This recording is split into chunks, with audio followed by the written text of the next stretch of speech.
Hi all and welcome again. Today I'll be doing some, well, at least one of the Blood Knights from Warhammer Age of Sigmar. Yeah, let's get stuck into it. First I'm going to be doing the face, and yeah. Sorry about the camera, unfortunately I just can't get this thing to work properly. Give me a moment, let's see if I can sort it out. Fortunately, this thing has given me nothing but jib the last couple of days. So let's have a look-see and see if I can get this working correctly.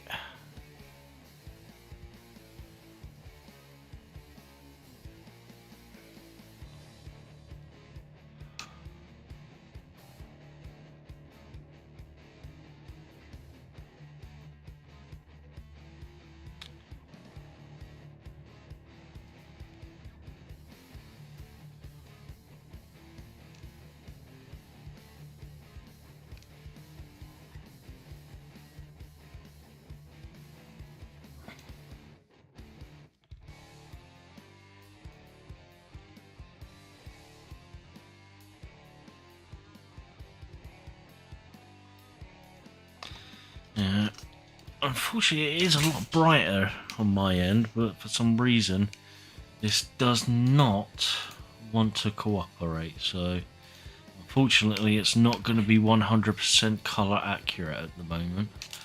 So, we'll just have to wing it at the moment.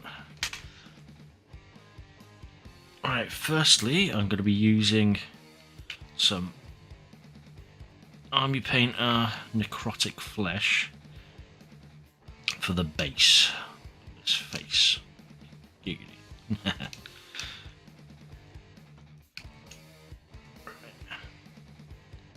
Just thin it down a little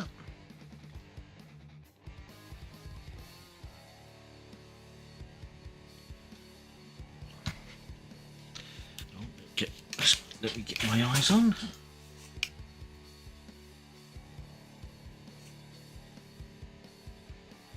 Unfortunately, my brushes are garbage at the moment. I need to get some new ones. But right now, I cannot be bothered.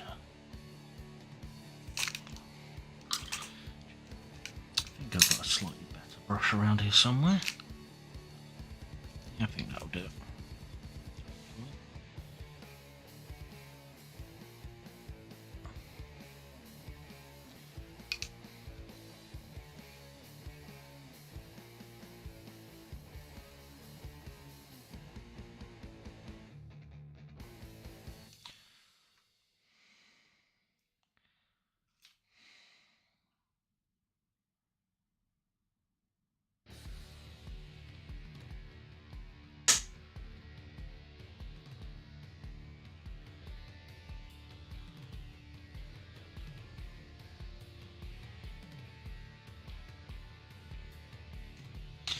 Oh, actually, let me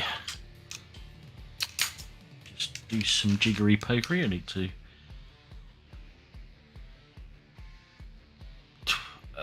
message this out on my Facebook pages.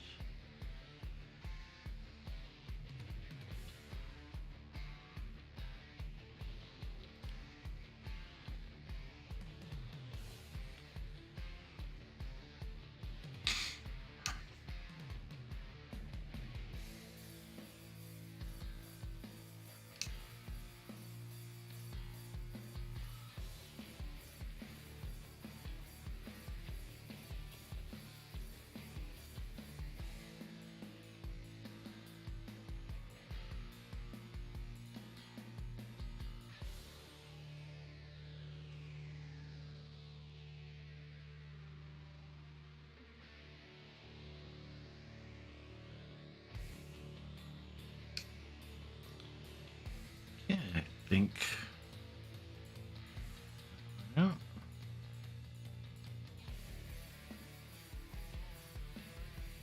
Yep, that went out. Okay. Right, let's continue. Unfortunately, my house is incredibly cold at the moment. I've got my heating on, which is screwing up the drying time of my paint.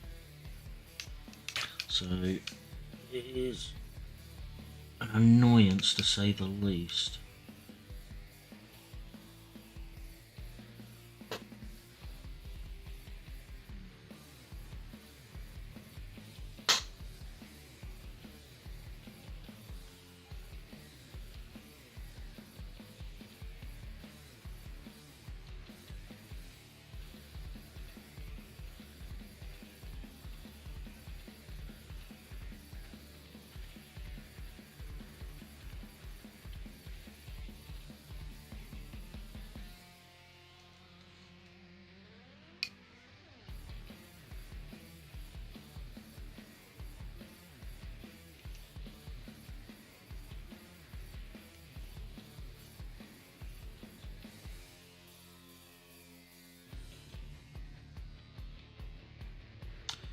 So with this, I fully intend to smeg it up.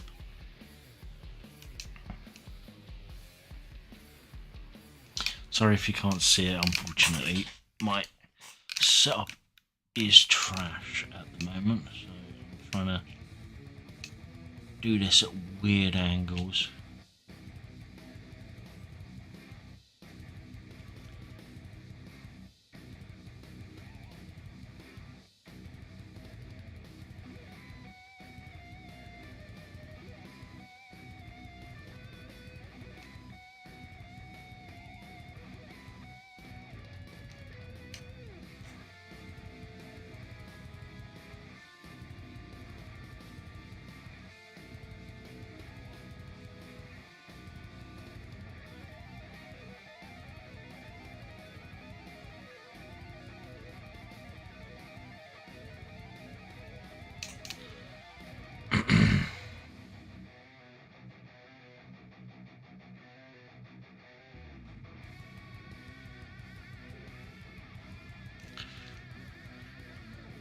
Heater, so that dries out.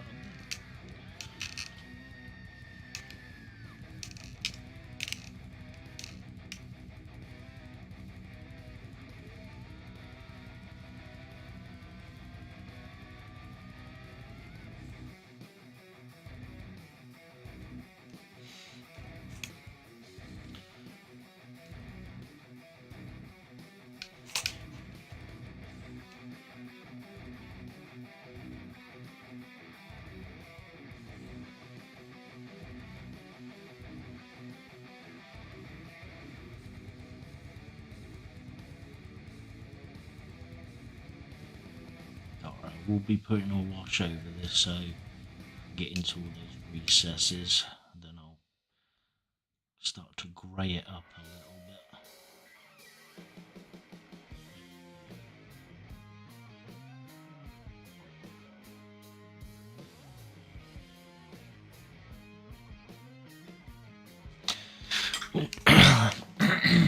Just need to message someone for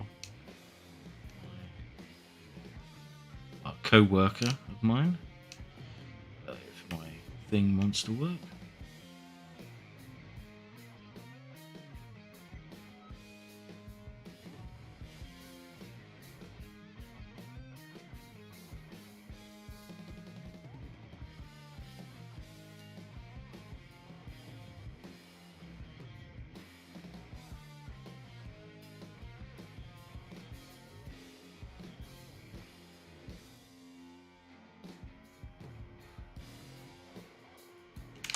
Right, that's my co-worker messaged. Let's continue.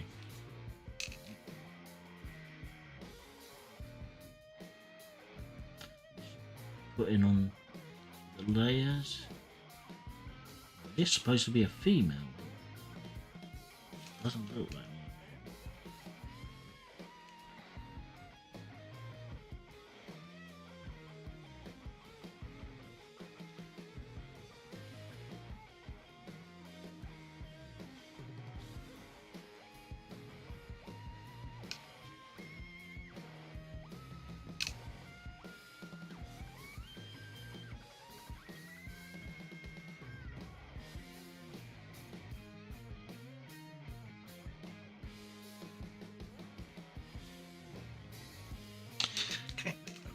Try that.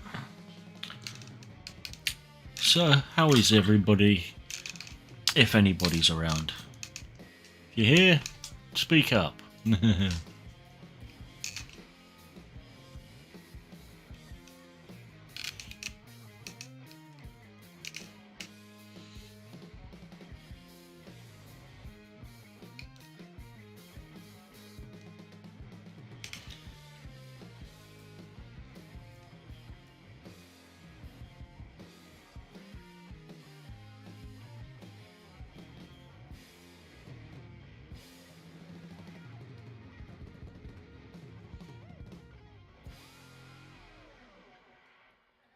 If the music's too loud, let me know so I can turn it down a smidge.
Okay, just leave that to dry for a little bit.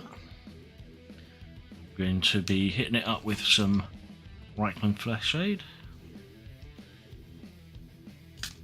And then I'll start greying it up a little bit.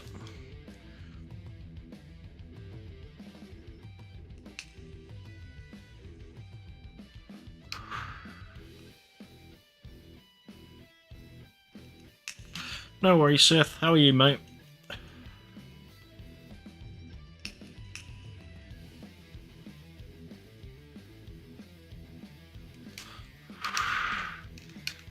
Today I'm painting some Blood Knights from Age of Sigmar. Just starting up with the face and going from there.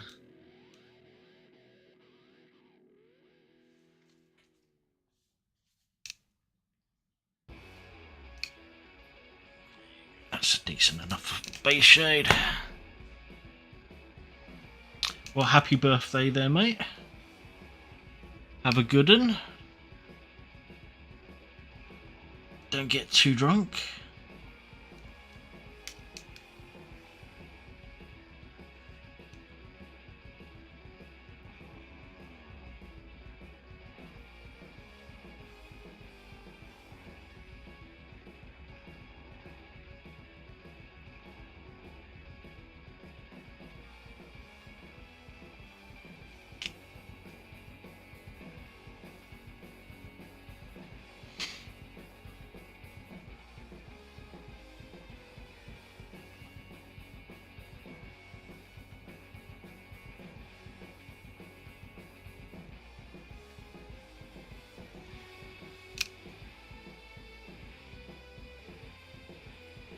Yeah.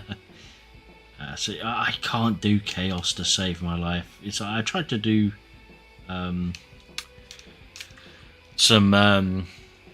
oh, what are they called? Plague Marines, but I kind of just fell out with them. I just couldn't be bothered after a while. Let's see if I've actually got a desk. Actually, I've got one. You know, sorry for the, you know, my camera's fucking crappy fucking color correction. Everything seems to be more green than it's supposed to be, unfortunately. I have no idea how to do it, how to sort it out. Ah, fair enough, man. I rarely do any streams or anything like that nowadays, you know. It's just like, you know, today I just felt like doing something, you know. And to be honest, it's like, I don't, you know, if no one bothers showing up, I'll probably just end it, you know. play some games or something.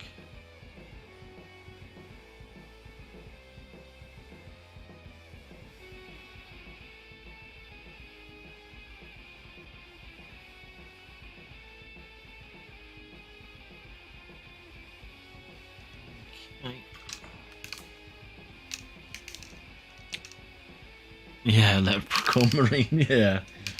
With slightly nasty giblets hanging out. But yeah, I really don't do anything. And most of the time, most of the stuff I do nowadays is like large scale models. Yeah, I haven't picked up any sort of 40k thing or small miniature for ages.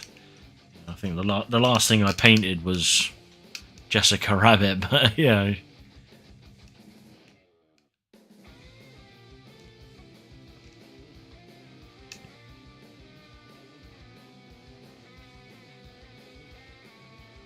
Yeah, fair enough.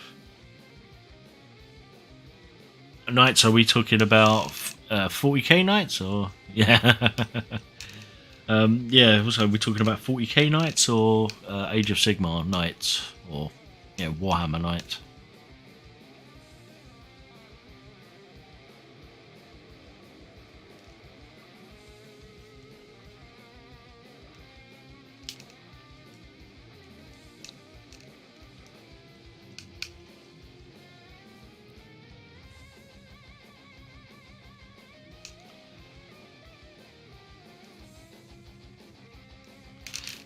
Fair enough, man. As I said, I rarely, well, I paint all the time. It's just sometimes I can't be bothered, yeah. Especially for the smaller stuff. Got to be in the right mindset for it.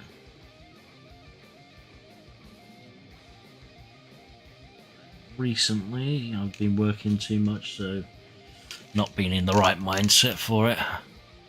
Oh, Chaos Dwarves, oh my god. The ones with the big mustaches and the bigger hats. It's like, oh my god, I haven't seen one of them in a long while. Actually, I haven't seen one of those since back in the day in old school Red Dwarf, White Dwarf. Sorry. Jeez, yeah, it's going back a few years.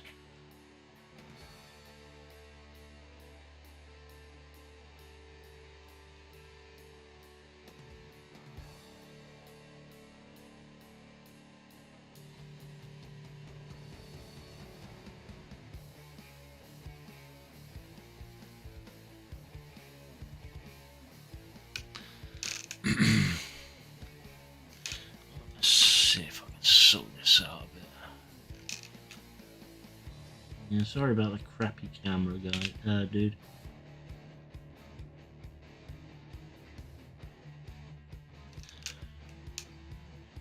Oh my god, yeah, and blunderbusses. To be honest, I did want to try those new squats out recently, but god, the prices for them are just so stupid. Not to mention, it's like they've kind of already got squats, but for Age of Sigmar, and I kind of I'd rather take one of those and convert it up, to be honest.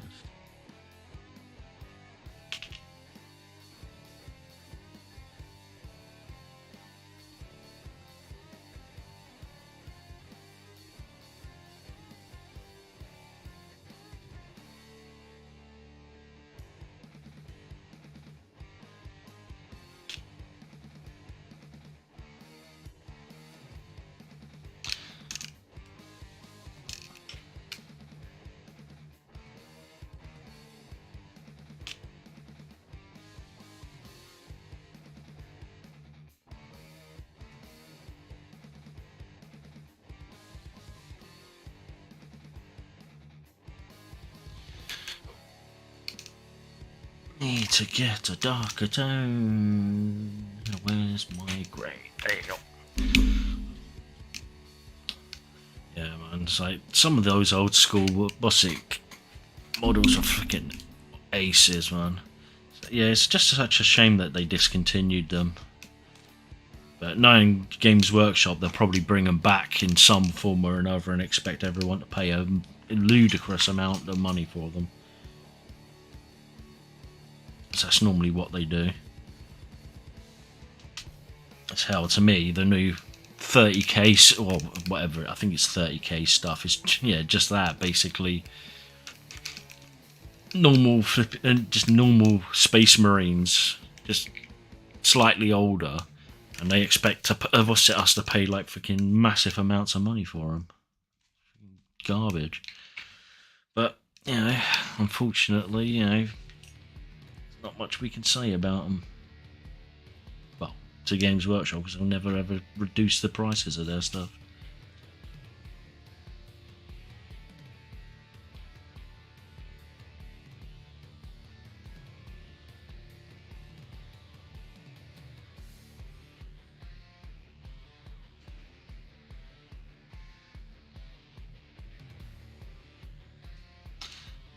Might fuck this face up.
Much water.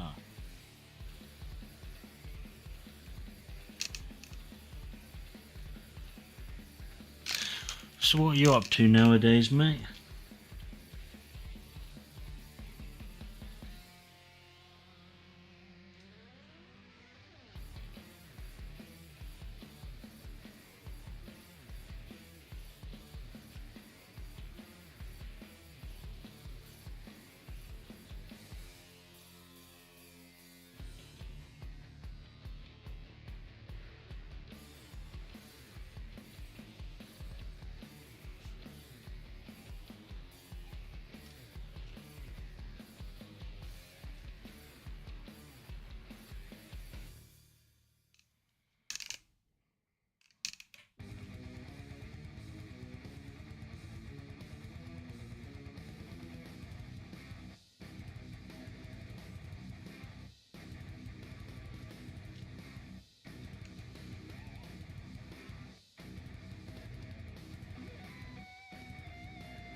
Right. A little bit of red wash.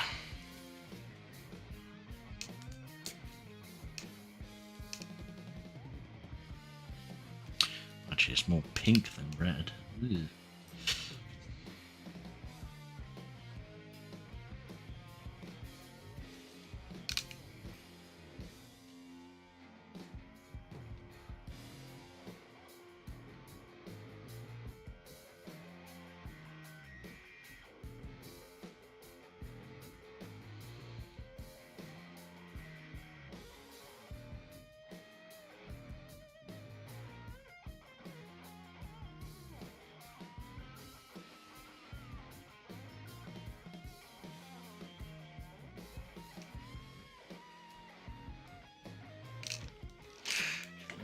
Move some things about. Yeah, I think my camera's fucked. Let's see if I can turn off auto white balance or something, because it's starting to annoy me.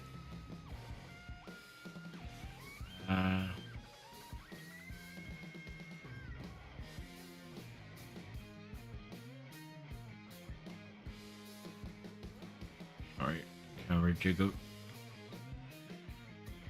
No, steady shot off.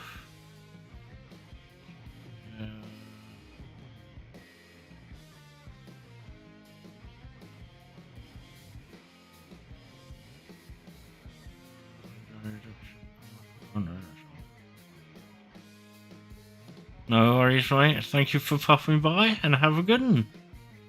Sid, have a good birthday. I'll catch you later.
Dry for a little bit longer.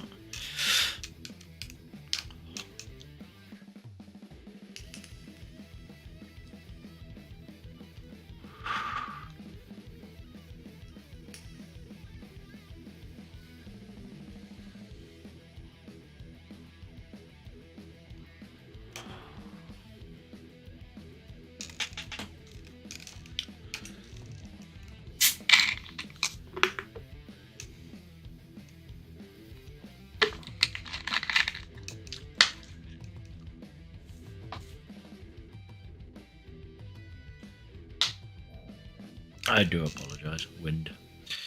Alright, how's how are you, mate? How's things going?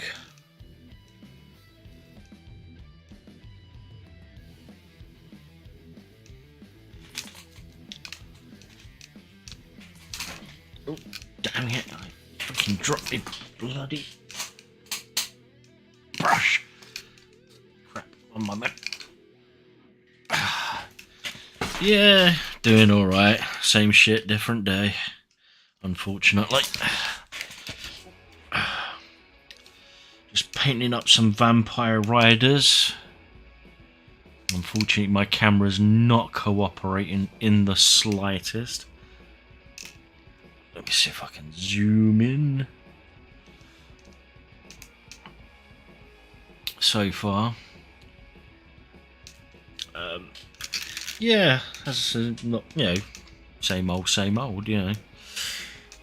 Haven't been able to get onto Arc for a while, which is a bit annoying, you know, but hopefully when I get some time, I'll be back on. I really do want to actually, I want to build that pub eventually.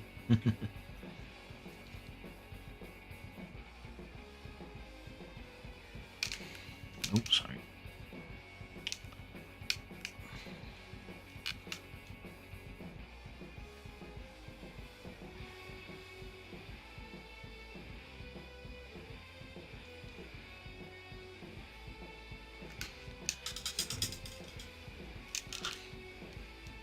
That's all good.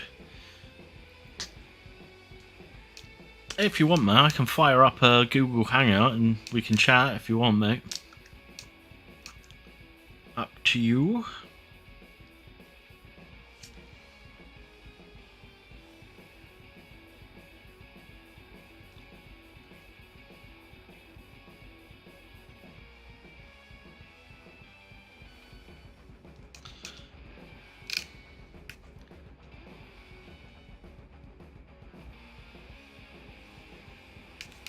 Yeah, man.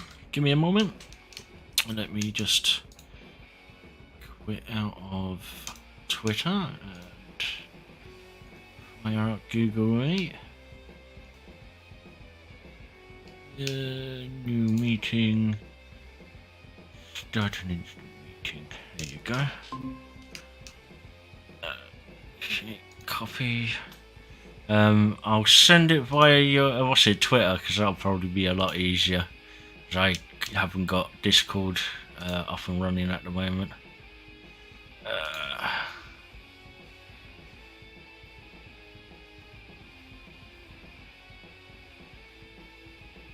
There you go.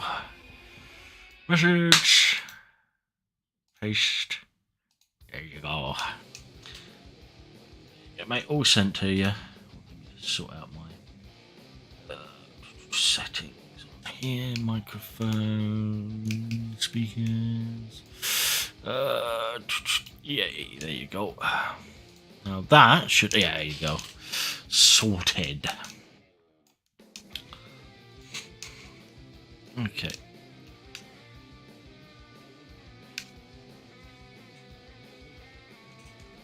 Okay, where is my skull? Oh, my bone white. There you go. Oh, 1 second. Hiya, dude. Hey, how's it going, man? Yeah, all good, man. Just painting and chilling and freezing my ass off in this nasty weather. Honestly, some of my favorite YouTube content these days is just watching people like do some kind of art, whether it's like miniature craft or dioramas or just painting miniatures. You know, it's so much nicer than people arguing about stupid crap or politics or you know. Trust me.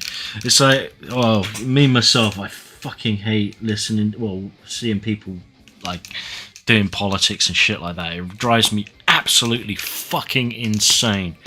And even on the sort of Warhammer looking section of Twitter, it's gone all politics, and it's like, oh, for fuck's sake. Yeah. Debate. Let's debate the moral and political implications of the grimdark universe, where literally everybody's a bad guy. Exactly. It's just like, oh, for fuck's sake, people. It's just like, there's just some people that just take things way too fucking seriously. Just enjoy the DACA, laugh, and roll with it, man. Exactly. That's the whole point of it, you know. It's like, just enjoy the hobby for what it is. It's just like, to be honest, I'm getting sick and tired of both ends, to be honest, in like these sort of things. It's just like, one side against the other. It's just like, let people have their hobby regardless. You know, one side or the other. It's just like, just don't interact with each other if they piss you off so much. Yeah, if you don't get along, just shut up and leave each other alone. Exactly. That's what the block button's there for fuck's sake. Yeah. Yeah.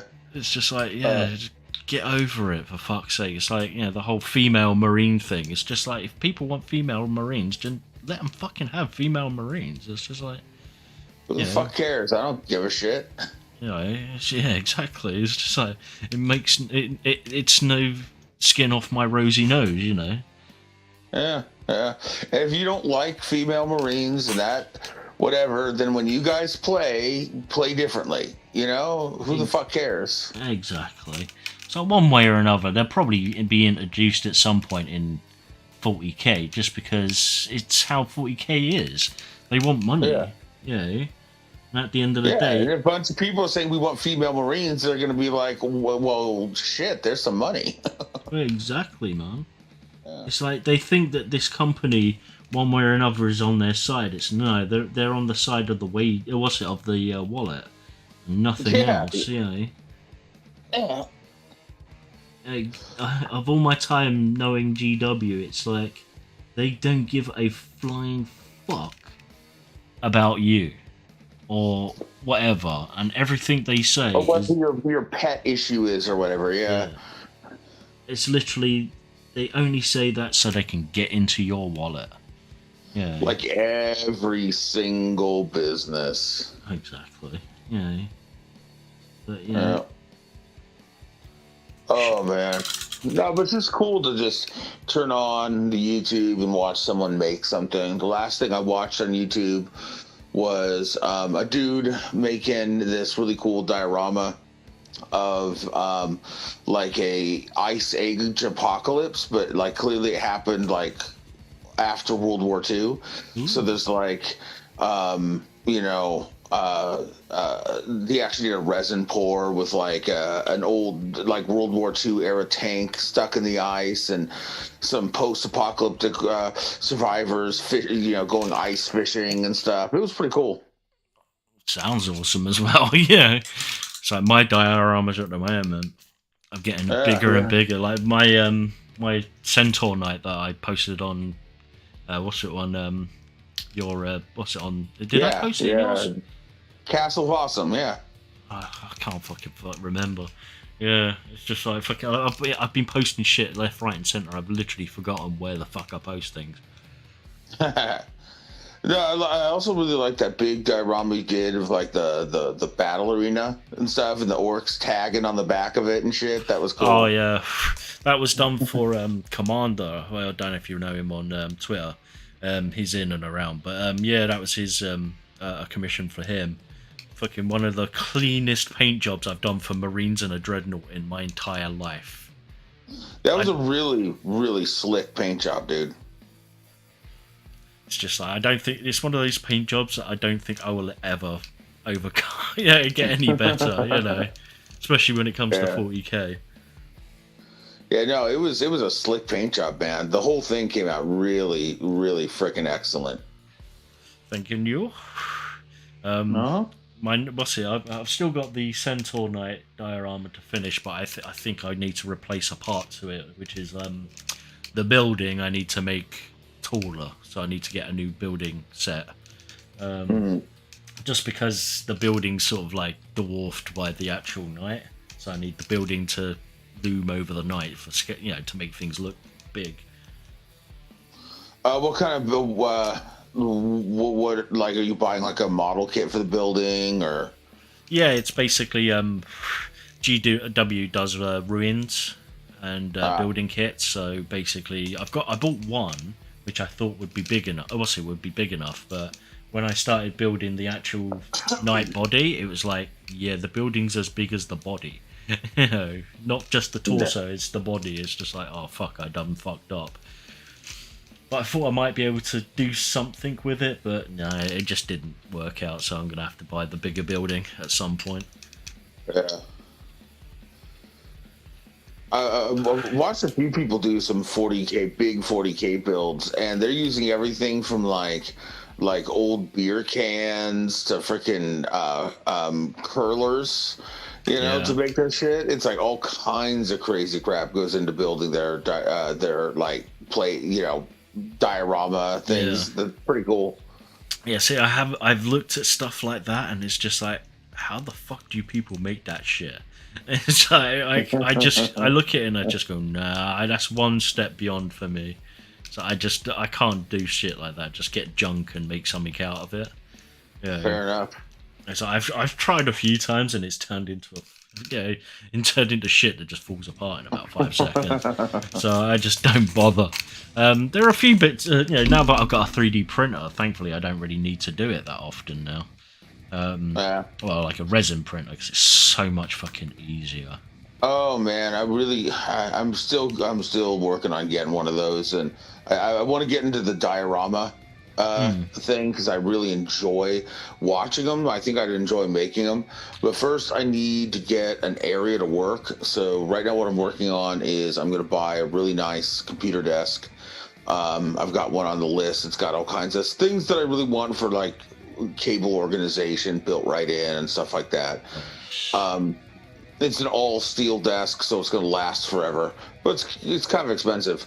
So I'm going to get that, and then I'm going to take the desk that I have that's pretty nice, and I'm going to move it down to the basement and use that as a workbench. And I'm going to build a craft area with like, not just for miniature craft, but all kinds of things. But like, I'm going to put tools and a vise and all kinds of crap down there. Get myself an airbrush, a resin printer, the works. Awesome. I wish I had the space for that. My flat's so dinky that I've got to just make do with what space I got, and it's getting to the point where I'm literally running out of space for more models now. I'm gonna have to start sleeping on them at some point. Just start selling completed models so that you can buy more models to paint more models. It's gonna get to that point now because I just need more space and I just don't got it.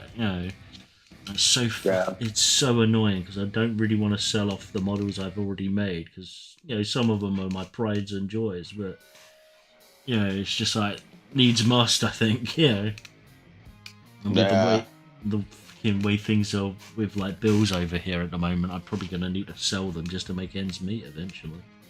That's my concern about getting into diorama craft is once I build these really awesome dioramas, right? Let's say I really like them. Where the hell do I find space to put them? Well, that's the problem. It's like I've got one big diorama coming up, which is have you seen the Strolling Through Ultramar GIF? Or video? Yeah, I'm doing a trolling through Ultramar. It's basically my own homebrew Legion, but with running over Ultramarines. Oh, nice. But it's just a matter of trying to figure out the lighting on it because I've tried the one lighting I tried for the flamethrowers was a clear plastic rod with fiber optics glued on the end of it, so it sort of passes that light through. But the light just does not pass through enough, So I'm gonna have to try something a bit different and see if it works. I might actually try and sand down the flamethrowers. The way I've seen that works really well is these little tiny, basically like Christmas lights. And you wrap it around a tiny bit of crunched foil, right? You hot glue that down, and then you glue on top of that a bunch of cotton. Yeah. And then you just airbrush the cotton to look like you start with like yellows, work your way out to oranges, and then all the way to blacks. Yeah, that was basically the next idea. Because what I wanted to do is have a more solid light going through it. Just for that like proper big stream of like flame, but as I said, it didn't work on that end. But I'm gonna probably go with a different route. I might actually try and sand some fiber optic strands and see if that actually has a glow effect. So I haven't actually tried that just yet. There's also those. Have you seen those LED that are like they're kind of like little floppy vines of LED. They're like I've seen them because they're used for sort of Nixie tubes and shit like that. Well, yeah, they're also used for things like I've seen people do dioramas with like do cyberpunk stuff with them. Yeah, I've seen people use them to look like laser blasts coming out of things. They've done things where they look like lightsabers and stuff because you can get them perfectly straight, or you can bend them around or whatever. So you could literally have just like these streams of LED coming out if you really yeah. wanted. So I've seen a couple for like Star Wars stuff because will probably use something like that for a friend's. Like I've got a resin model that a friend bought, and I might actually use that to that sort of way of doing it for his one for a lightsaber. Just because like the whole idea of using a piece of perspex rod, yeah, it just does not work. So yeah, that's the next thing. But the problem is Amazon, which is my main resource of ordering shit, does not do them. Oh yeah, it's a pain in the ass. It's just like if they do them, it's under a completely different name that I know of, and it's probably Right. and it's probably small time stuff from flipping China, and I don't want to be waiting like months for it to come through the mail. But it's something for the future. The current with the trolling through Ultramar one, I will be probably just do what you just said. What you said with the lights and the tinfoil and stuff. Yeah, the foil is nice because it helps like reflect all the light outward. It makes it a little more intense. Yeah.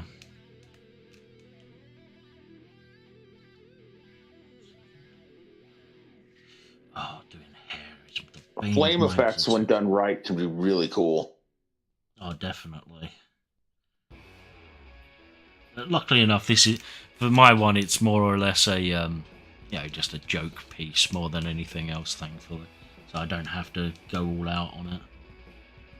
Right. It's just it's literally just a flight of fancy I had just to have a laugh, and also just to take the piss out of Ultramarines fans. Fucking Ultra Smurfs. It's like Some of the best things about 40K is the jokes and the memes, right? Oh fuck yeah! It's just like, I'm sorry, but if you're a fan of Ultramarines, I'm sorry, you're just a basic bitch. I'm sorry to say it. You're just basic. Just accept the basicness and just move on with your lives. Orc life, man. Orc life. Yeah, too fucking right. Daka daka daka daka daka. Daka daka. Oh man. That's my only sadness with the new Darktide game is I would love to just play an orc. Oh fuck yeah, that would be awesome. But that's the thing, I will not buy Darktide. I'm sorry, it's just a reskin of Vermintide. That's all it is. Yeah, with probably a little bit more better graphics, but it's literally just a looter shooter, pretty much. One of the big differences from what I understand, I never played Vermintide, so I didn't, I don't have, but from the people who've made the comparisons, one of the things that they say is that because it's a shooter, there are some differences in that aspect because it's got a lot of gunplay. Yeah. Well, the thing is with Vermintide, you do have characters with guns, so Right. it's like some characters have just swords and shit like that, or hammers and whatever. But some characters do have like a sort of like crappy sidearms. But they're more like for power ups or like a sort of like an ultimate or something like that. Or Yeah. whatever. The character I was playing was a priest. So right now I've got a two-handed chainsaw sword. Oh yeah. And a fucking flamer. So, I can switch and, roast things. So basically going the full Inquisition route. Oh, I want the full Inquisition route. Yeah. Yeah. No one expects the 40k Inquisition. Oh, I've so got to do that now. Fuck, that's another idea for a diorama. Fuck, where's my pen? and I like chose the voice that was the most crazy and pious, like constantly judging people for their impiety and stuff like that. 1 second, let me just write this down somewhere. 40k.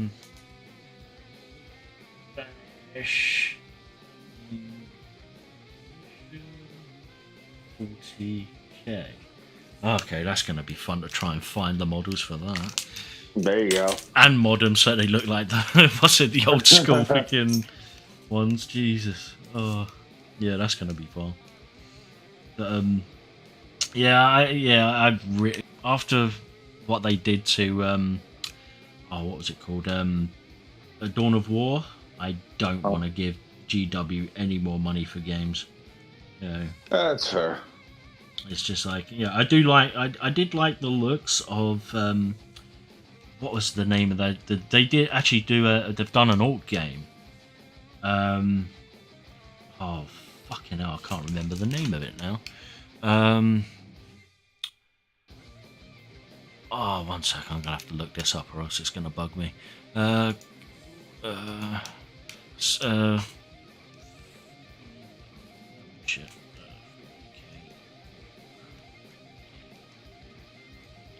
What was it called? It was called. What's it? Shooter's Blood and Teeth.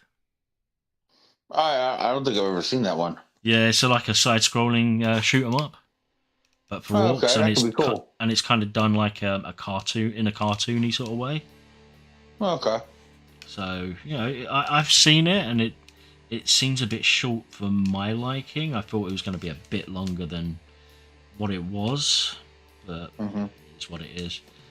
But at least it's a fun title rather than some sort of title they're just gonna add shitloads of DLC on it.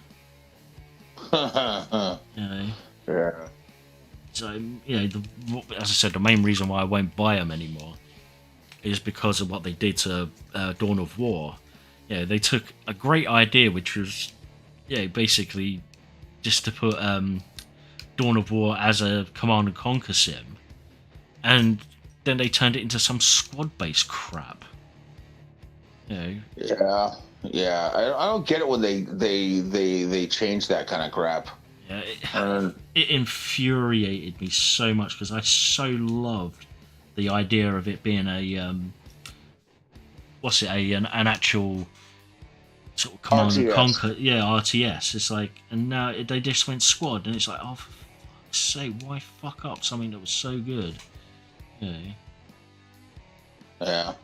That's kind of GW's MO at the moment. It's fucking up stuff that don't need to be touched. It's like I'm a really big fan of the Battlefield franchise, particularly like Battlefield 1, Battlefield 5, and some of the older ones. And I won't even buy the newest Battlefield because they like took away everything that was made it Battlefield. Yeah. It's just, so you made Call of Duty, but with a hero shooter for some reason. Why is Battlefield a hero shooter? Oh yeah, it's just like, just don't touch what don't need to be touched. Yeah. Oh shit! Can't keep my fucking painting in shot at the moment. So what are these Vampire Riders for? No, just something I picked up and thought, fuck it, they look nice. I'll see if I can paint them. Oh, okay, cool. You don't have like something special planned for them? Oh no, not for these ones. It's not. What's it? It's like sometimes I just want to pick up a model just to paint. And I get I get like a discount from a local comic book shop. So I think like just before Christmas, I thought, fuck it, I'll get one. Like a little box set just to paint when I'm a bit bored. Rock on. With this one, I've actually been kind of putting it off because the faces. I fucking hate doing faces at the best of times. Faces are hard at that scale, man. They really are. Oh, trust me, it's like, this one's given me enough flipping trouble as it is, and it's just like, kind of looks like Christopher Walken from fucking what was it? What was that? What's it? The Headless Horseman film. I can never remember that. Right. Sleepy Hollow. Yeah, it kind of looks like his face from Sleepy Hollow there enough. Man, you think that's bad? Try painting faces on HO scale for trains, the little Oh, people. fuck Oh, that. Well, that's just a bit. oh. That's just a bit of flesh tone, and that was it. That's about it. You know? So sod the rest of that shit. It's like no chance. Screw it. There you go. Exactly. It's like I can't even remember what the smallest face I've done for 40k at the moment. No, I can't remember. I think they're all, I think the smallest ones I've done are probably for the Sisters of Battle, because they are slightly smaller. Like, Right. sorry about the dustiness, but something like No, that. no worries. Yeah, and it's just it looks a lot better in proper light, but for some reason this fucking camera just wants to dull down everything. Actually, There might be a way to play with the camera's color settings. This is a new camera? this is a Sony Handycam that I've fucking got jerry rigged with a HDMI to USB connection. No. Oh, okay, I see. Yeah, so it's not the greatest, but it's not the worst either. Let's have a look. See if I can. Sounds like you need to get an actual like little like capture box thing. Yeah, most probably. But yeah, it's just like at the moment, it's like the color does not match up, and it's not light enough, and it's just like fucking hell. And I'm I mean, just it so depends on how pro you want to go with your setup, but you could also get a DSLR camera. That'd be Yeah. pretty. unfortunately that is way beyond my price range. Unfortunately, They're expensive, dude. They're real expensive. yeah. So if anybody wants to, anybody who might be in chat now or in the future wants to like give me a DSLR for free, yeah, I'm up for it. Yeah. If you want to see the miniatures better, buy him a DSLR camera. Too right, you know. Yeah, I need a new freaking camera. So I do have a little sort of like some little like a Sony Cybershot bollock, piece of camera, but actually it does pretty well. But I don't know where the hell that is at the moment. Right. And I don't have the charging cable anymore, so I'm screwed. Okay. 1 second, I've got to look through my entire collection of paints on my desk. One single wash, which I've probably lost. Oh, is that it? Yeah. Oh, I still got a little bit of umber left. Oh. I got a fairly nice DSLR camera. Someone gave it to me. I use it for taking pictures of the geckos. Oh, nice. How is the little geckos? They're good, man. They got 2 eggs right now. Ooh, they've been busy. Yeah. So in a few months we'll have some bebes. Are you selling them on or keeping them? Oh, I'll sell them. There's a local pet shop here that we can sell them to. Wow. So, oh, fucking hell. Yep, that's completely blown out everything. Oh no, it's a bit better. Well, it'll do. Awesome. See, I'd love to have a gecko, but my flat is just way too cold in the winter. My room gets down to as cold as in the 40s, but I have a environmental control center. So essentially, there's a series of probes inside of the environment. And it's hooked to these things called deep heat projectors. They were actually invented by a British company. And what's nice is they're heat bulbs that don't emit any light, and they can be on dimmers. And so the environmental control center will dim or raise the temperature of these bulbs to exactly meet the temperature need of what I've set it for. And so during the day it's one temperature, during the night it's another temperature. The thing is that unfortunately for me, I have a limited energy supply. I don't know if Yeah, you guys that's are. the problem. I'm on a meter. What's it? I'm on a pay-as-you-go meter.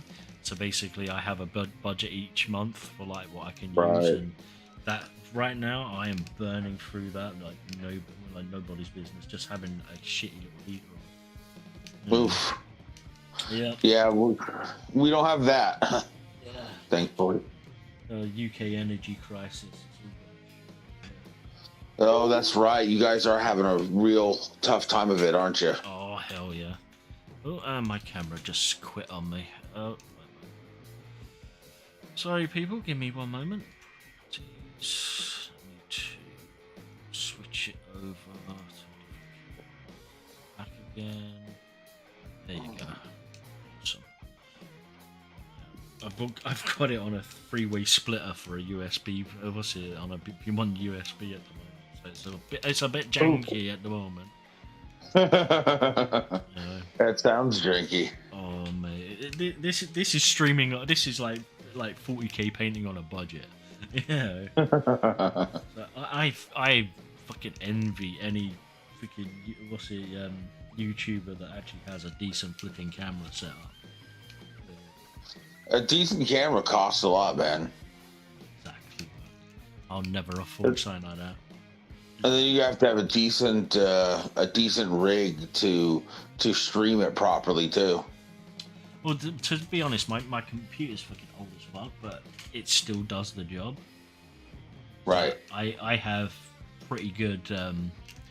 Yeah, I've got pretty good speeds at the moment, so That's good. it's not too bad. But yeah, I am thinking about like upgrading eventually. Money is tight. I'm trying to move out of my current flat because fucking landlord's up in the fucking rent to stupid amounts. Yeah. So I have to fucking get the hell out of it somewhere cheaper.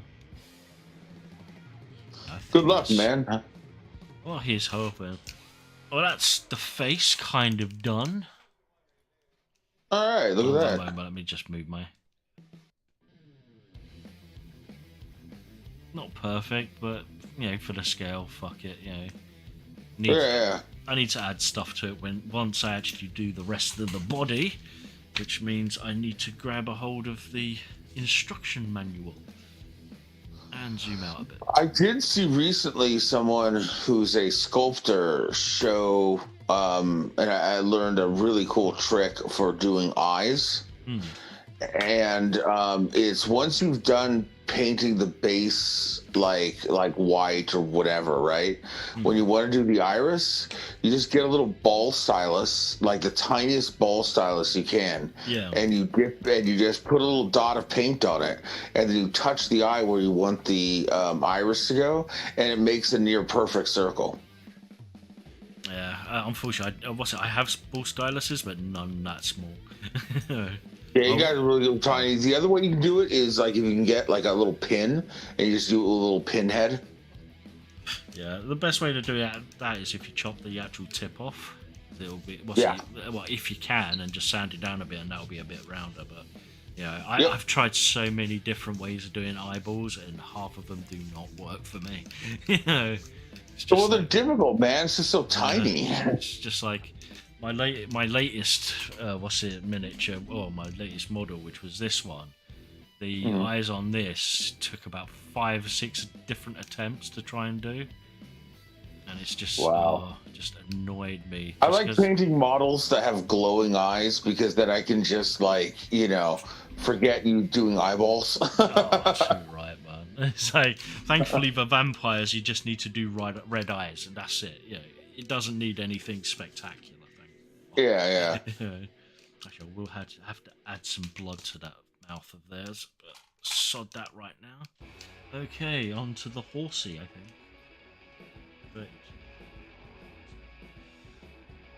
normally I have all of this taken off the sprue before the stream. This is an impromptu stream. What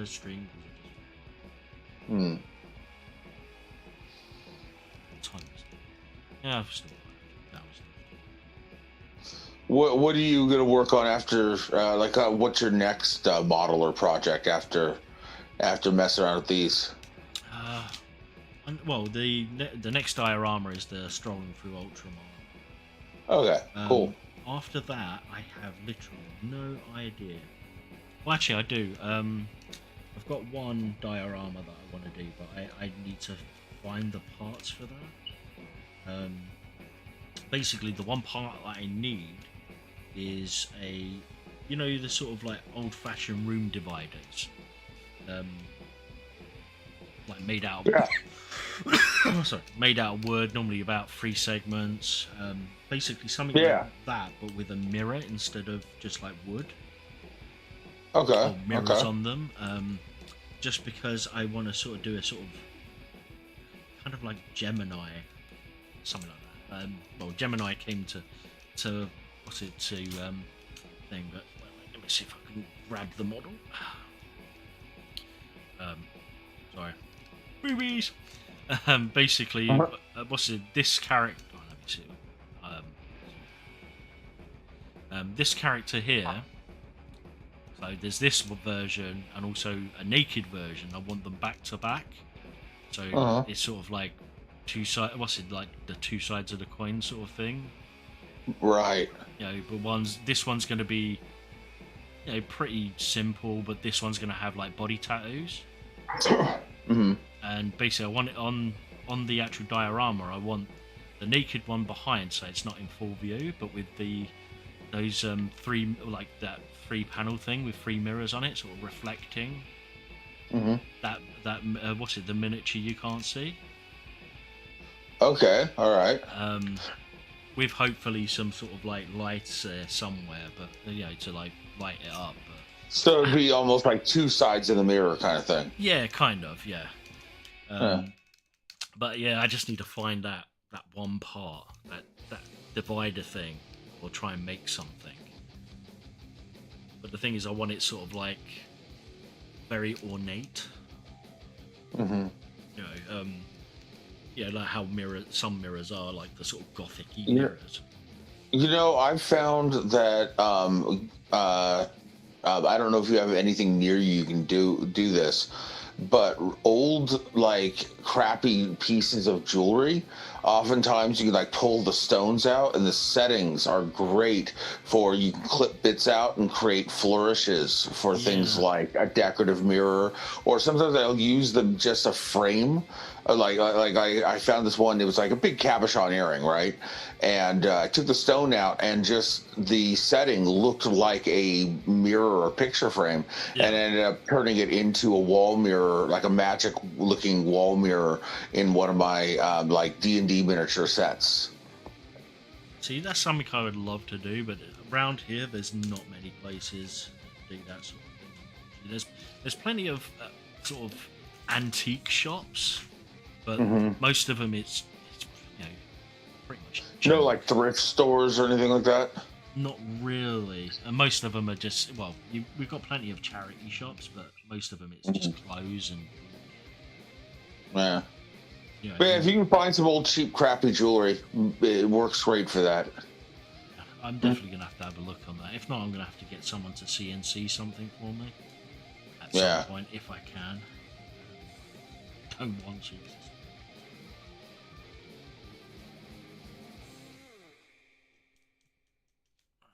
Okay, that's the horse. This is the horsey body. Let me see if I can move my camera up a bit. I really need to work on my camera angles as well. Most of my desk is a mess, so I don't want to show it on camera. And people don't need to see my skanky feet. So yeah, I get you. My desk is a wreck right now, an absolute wreck. Because I've been doing back-to-back fucking projects and stuff. My desk is full of old fucking tons of this shit all over the place. There's like crap tons of this everywhere. Sprues, bottles, fucking I've got fucking like boxes of lenses for my fucking my magnifying goggles and everything. Yeah. Oh, for fuck's sake. I really need to stop doing the projects for a little bit and just clean my desk. Nice clean desk for once. Yeah, I wish I could say that I was in a better boat. My desk is an absolute wreck. Absolute wreck. Bottles, cans, freaking papers, things I was drawing and writing, and just like my desk is covered. I pride myself on a nice, clean working environment. Hmm. When it comes to my desk and when I paint, that's it. It's all off the table. Well, it's all on the table. Yeah. It's just fucking stuff everywhere. So, yeah, I have. I have model that I was gonna do, which was gonna be a female Primarch for my own my own homebrew legion. But yeah, fucking, I've lost the head to it. You know. Oof. I think I know where it is. It's gonna be annoying to try and find the little thing. Right. Yeah, it's my first time sort of kit bashing something like that, and got to go back to it and clean it up. Right. Got it.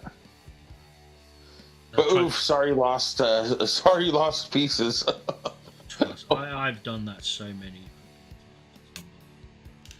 times. It's horrible when you're actually painting something for someone and you lose a part. Done that so many fucking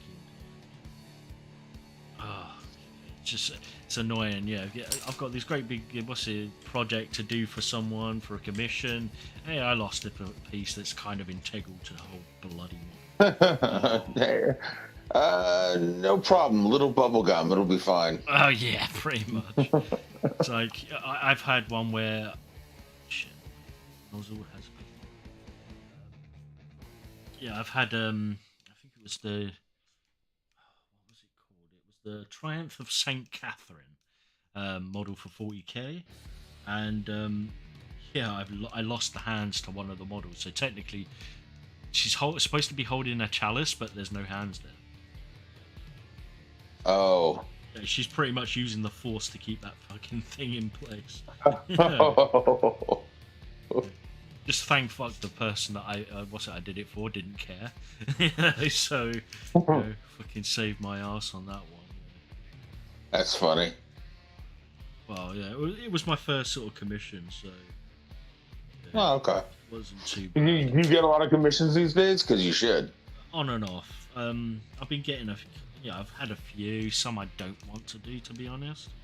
Oh, that's fair. Some, the person wanting it is umming and ahhing about it, so I'm just waiting on them to finalise what they want. But yeah, it's a bit all over the place at the moment. Yeah. Got it.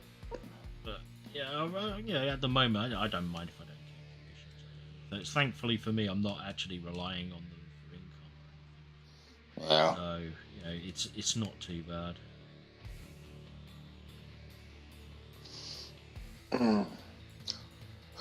I really want to do resin pours and stuff like that when I get into dioramas, but that's expensive, and when you make a mistake, it's an expensive mistake. Oh hell yeah! The resin itself must be expensive.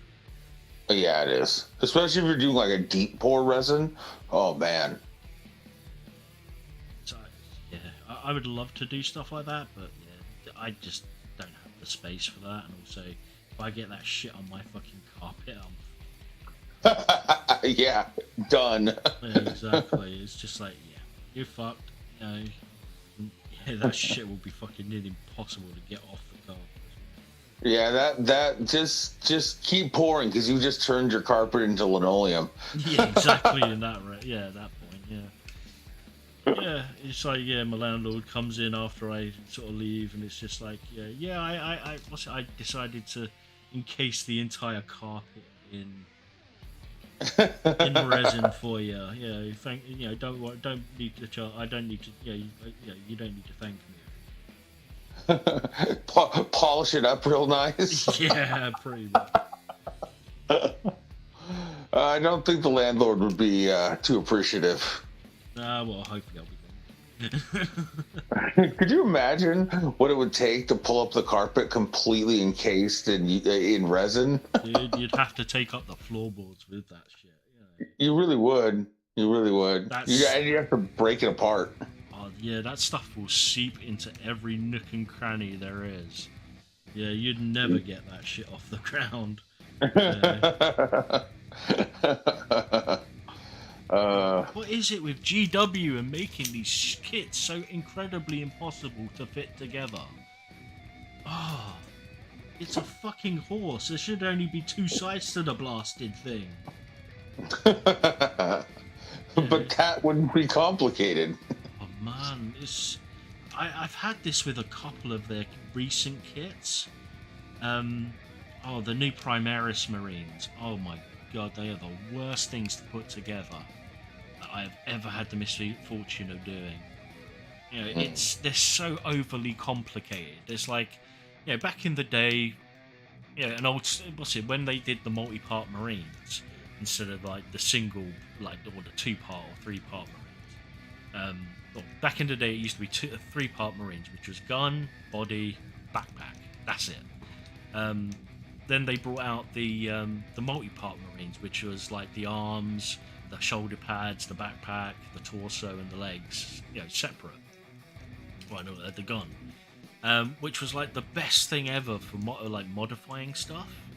But then they brought out the monopose Marines for the current Primaris, and like literally you can't change fucking anything on it. And there's like very little choice that can go onto that model, and it's infuriating because they are so complicated, they're overly engineered.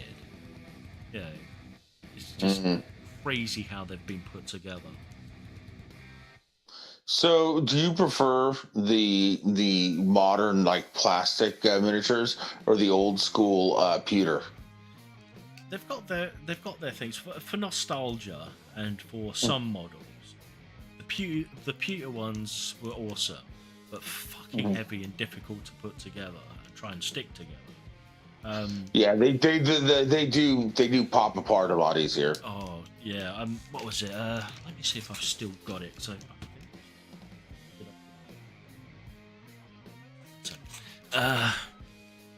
See if he's still around. My original Gazgul Maduruk Thrako is around here somewhere.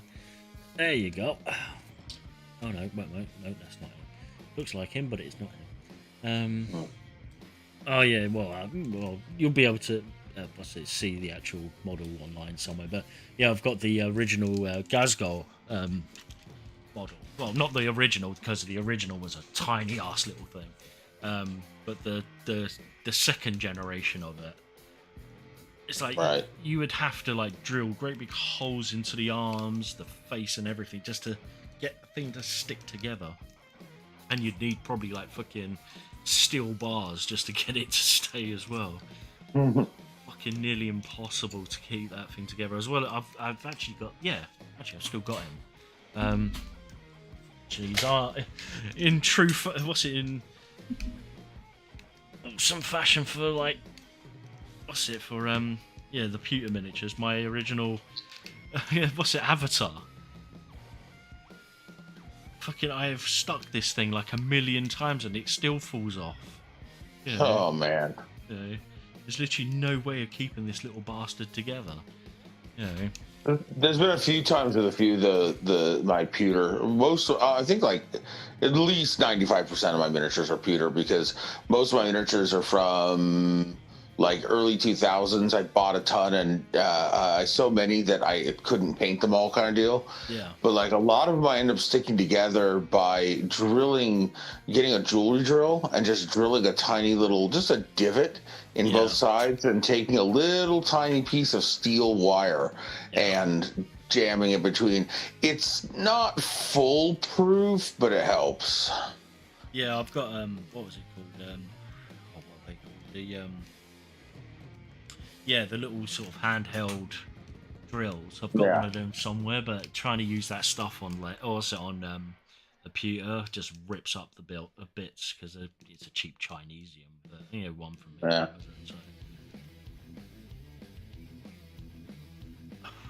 But yeah, it's just thankful. Yeah, I do appreciate the new ones now because like the new plastic because you don't have to do that as much. Um, but as I said, GW's gone the way of stupid when it comes to a lot of their models. Huh. So very little choice and just everything's just so overly engineered. It does my head in. And so there's some good one. Oh, like the new Avatar of Kane, which I've got somewhere. That was so difficult to put together because it's got parts on it that are just so complicated to put together. It's like little belts and stuff that go on his torso and around his torso and everything. It's just like, oh, Golden Bennett. It took forever to get that thing to stick, and I had to super glue the crap out of it, then resand it, then repaint it so the glue would, you wouldn't see the glue marks. And, Yeah. But saying that, I get the same problems with my resin figures now that I print. It's just like half of them don't come with any sort of proper registration marks or anything like that. So they don't have like pegs in the arms or the legs, so you've got to like stick them together and things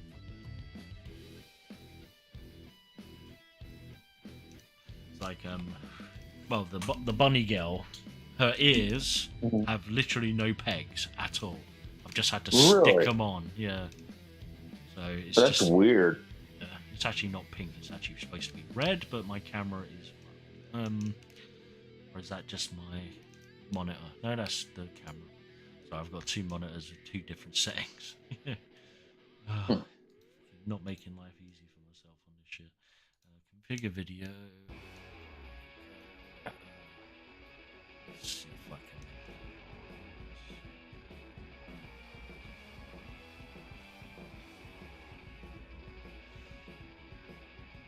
Oh, too pink. That's close enough. Okay. It's supposed to be bright red, but for some reason it just doesn't want to do it. Weird. That's a little bit better. Yeah, that's better. Okay, yeah. But yeah, what's it? There's no pegs for the ears, so I've just had to sort of like, put great big like cuts into the surface on both ends and just glue them together. But yeah, sometimes that's all you can do. So thankfully, not most of the good resin models actually come with registration marks or pegs and shit like that, so you don't have to deal with that crap. Absolutely. Like my Zeratul that I did, everything had pegs on it, so it's so easy to put together. Not one problem putting that guy together. Yeah, thankfully, very little warpage as well, so it went together like a dream. That one did. It's just a pity. Yeah. I just couldn't be asked to, stream the entire painting process just because no one was showing up. I got so pissed off. I thought, fuck it, I'll just do it. Yeah, fair enough. One of these days I've got a few more that I want to print and paint eventually, and I will probably try and stream those at some point. I wanted to do. Fun. Sorry, you said? What did you say? That'll be fun to watch. What was it? The one of the ones I wanted to do was all the Thundercats. Oh. But the person that I've seen the models from, their Chitara is so bad. So really? I'm looking for a replacement one. Every other one, fine. Just Chitara was awful. Oh, it's too bad. Because really I wanted to get the one in a pose where she's running, because I wanted to use those EL lights, the ones you were talking about, to actually do it like the intro with the sort of streaks behind her. Yeah, that'd be cool. But freaking no one does that. Well, no one does that pose exactly. And the ones they do, it's the model looks garbage, which is such a shame. Right. Yeah. Unfortunately, with resin, you got to sort of take the rough with the smooth when it comes to the models.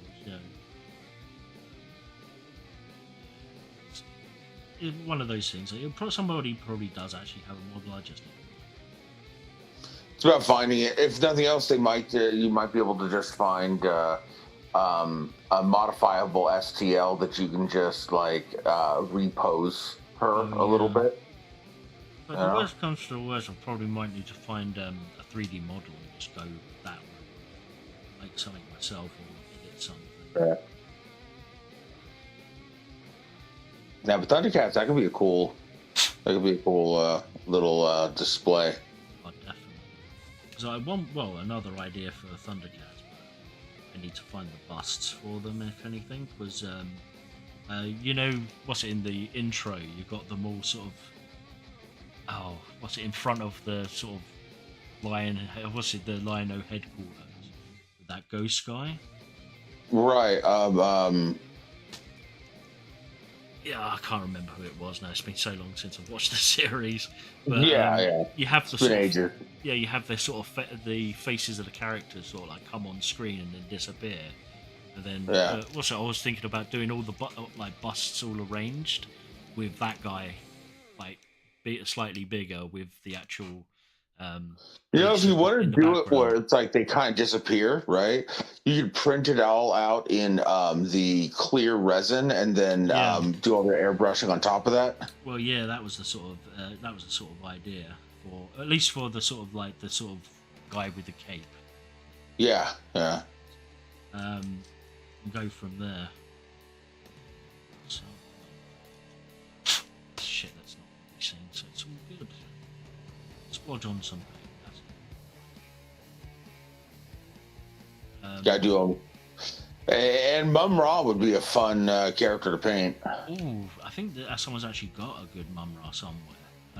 Actually, it might be from the person that I wanted to buy the other ones from. At least that one's actually pretty good. Right. But then again, he's got that person has got shit tons of models that I need to buy, but it's like £20 an STL. They're a bit pricey for me at the moment. That's a little expensive. Well, to be honest, it's about average for STLs nowadays. Actually, it's pretty cheap for STLs.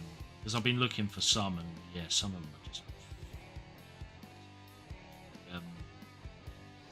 My Centaur Knight, the actual body for that cost $20, and the armor panels cost an extra $7. It's just like, why not just fucking sell them together and stop being a bitch about it? Whatever, it seems to make sense for him, but there's quite a few of them I want to get, but I just need to save up some at some point. I've still got so many. I've got like an archive of STLs that I want to print and paint, but I just haven't got around to it. Wow. Because the one I do want to do is a better version of the Fremen Chris knife that I've recently done. I don't think I saw that one. Oh, wait, mate. I've got it on my desk so I can show you. This one. Oh. No, all right.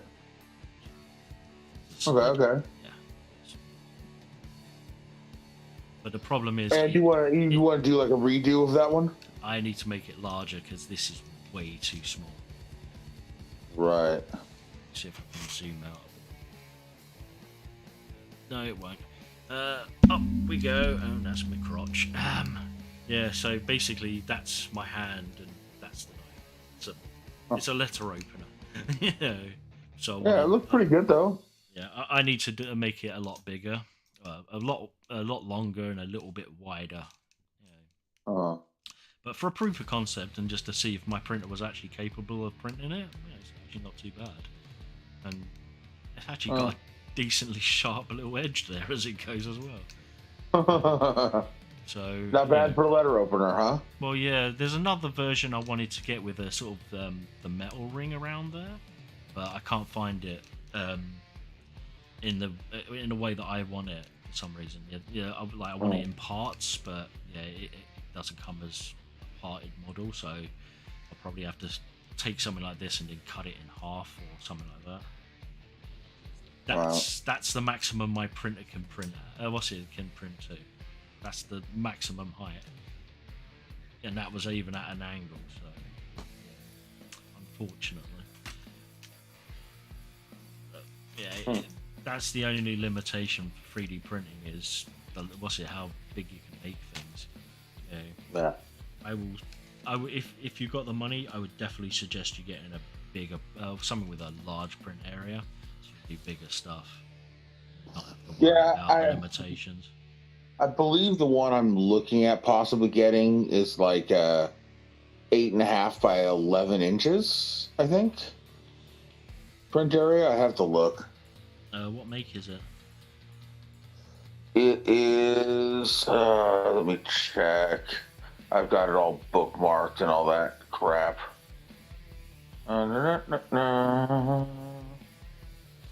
Let's see. Favorites. Shopping sites. E-Packs. Never heard of it. Okay, so E-Packs 3D printer. This thing. Let's see. It's an 8K printer. Let's see. Try to get the. It's a mono, of course. I'm trying to find out the print area. Okay, so it's 218.88 by 123.12 times 250 millimeters is the. What are we talking inches? Inches. Volume. Yeah. Well, it sounds like a decent print area. Yeah. What's it? The print height, sort of. The resolution on the sucker is 7,680 pixels by 4,320 pixels. So my one's the photon mono 4K. Okay. And for my sort of scale, that's perfect. It's just unfortunately the print area is small. Right. But the problem is, if I wanted to go any bigger, I'd be on like £500-600.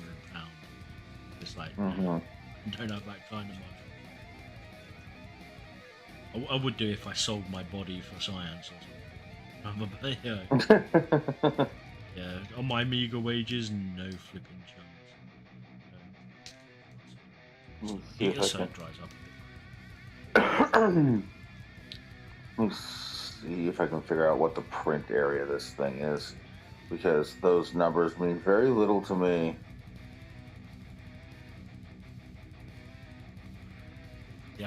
The only thing you'll ever that's even will cost a fair bit is the resin that put in that vat. It's like resin costs about for me it costs about £26 to £30 of 1 kilogram bottle. Right. I actually found a make that was a lot cheaper and seems to do the trick, but it has a few issues. A company called Sunlu. Normally their filament printer stuff is pretty good, but I think they've just gone into resins, and for some reason it leaves little. They look like like the holes you get when on resin models that have like where the bubbles are. But in a row for some reason, in weird positions. But luckily enough, they can be filled with more resin, and there's like on top of it just to fill them in. But yeah, other than that, it's pretty good resin. So it's a little under 9 by 5 inches. That's fucking. And then it's let's see the tall. See how tall it is. So about 9 by 5, and then by about by about 10 inches tall, so about 9 by 5 by 10. Ooh, I would love that. Fucking hell, man. That's a huge ass area. You'll never be wanting to for space on that thing. Yeah, yeah. That's what I'm looking at. Yeah, possibly getting. How much is the thing? I forget. Let me see. So it's about $900. Yeah. They aren't cheap. Oh no, but to tell you the truth, the amount of money you would pay by buying resin kits, you'd definitely make a saving. Yeah, yeah. With everything I've printed, it would have cost me like anything from £50 up to like 70 odd quid for each of my models. Mm-hmm. And it's like I've already made my money back in some respects on that. It's just it does make sense if you want to print and paint. Well, if you want to paint models and stuff. Hell, you can actually print Dungeons and Dragons buildings and all sorts of shit with it. So there's no real limit on what you can do with it. Yeah. No, you're not wrong at all. Plus, there's things that you can do beyond just model work. Like, I want to do things like be able to print replacement parts for things and stuff like that.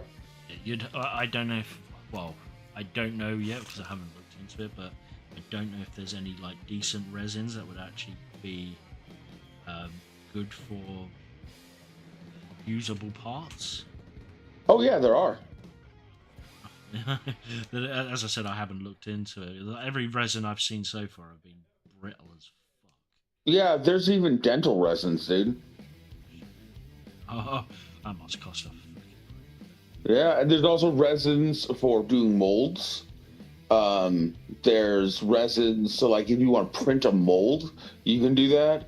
There's resins for all kinds of things. There's resins that are more flexible, resins that are more brittle, resins with lots of tensile strength. I mean, there are a ton of different resins. I would just be happy with a resin that freaking wouldn't smash as soon as I touched the fucking thing.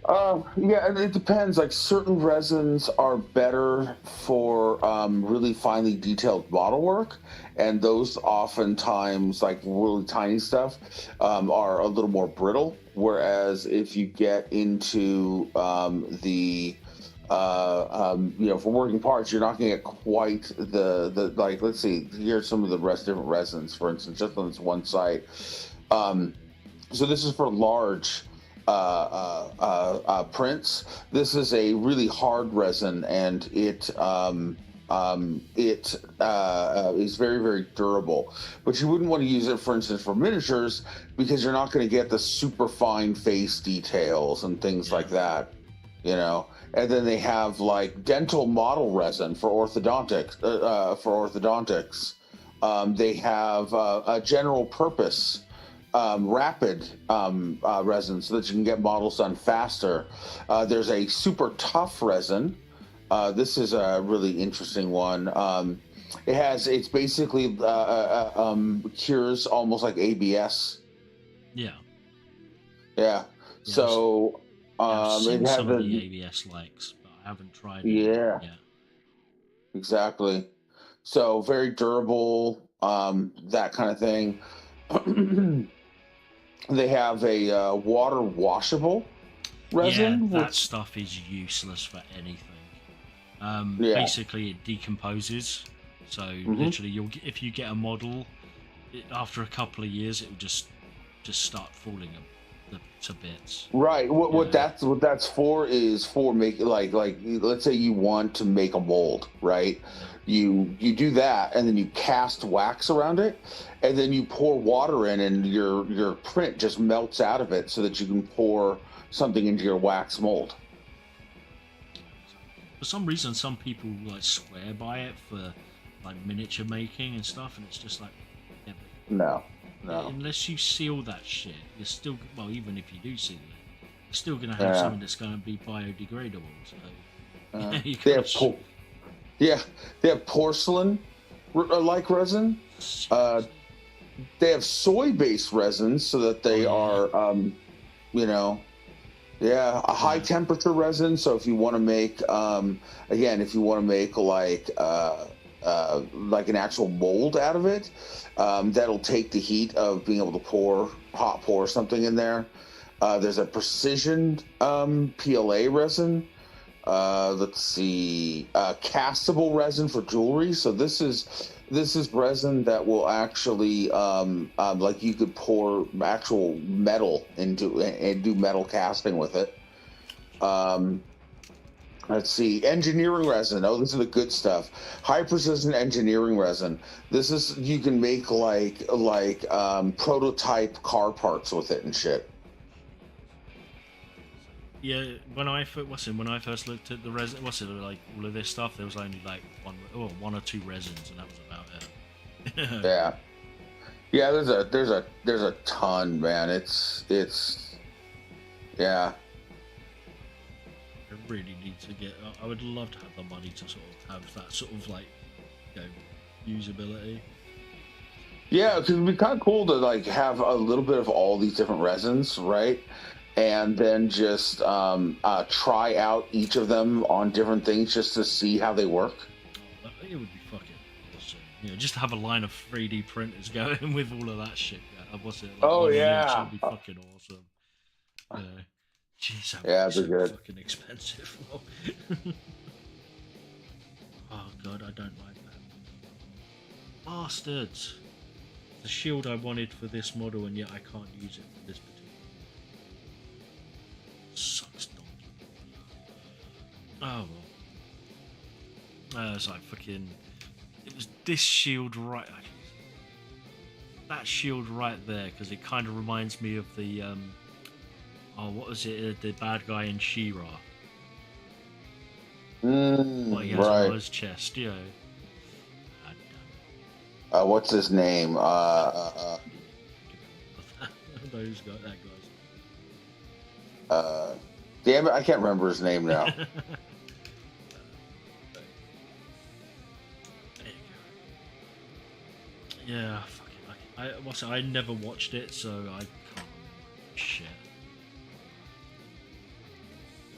Then again, these guys are actually kind of reminding me of the the bad guys from Kron. Oh, the Slayers. There's weirdness going on.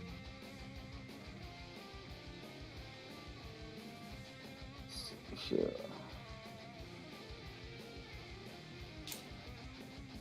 One of my favorite recent shows got canceled by Netflix because, of course, it's Netflix.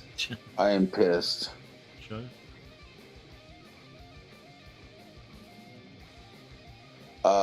It's called 1899. Oh, I saw that. Someone posted that on. I know it was in the trending. Never watched it. Yeah. No idea what it is. It's a really good. It's a really good show, but honestly, I don't. I can't recommend watching it when it's already been canceled. You know what I mean? Yeah. But man, it was really, really freaking good. Great, like kind of mindfuck mystery kind of show.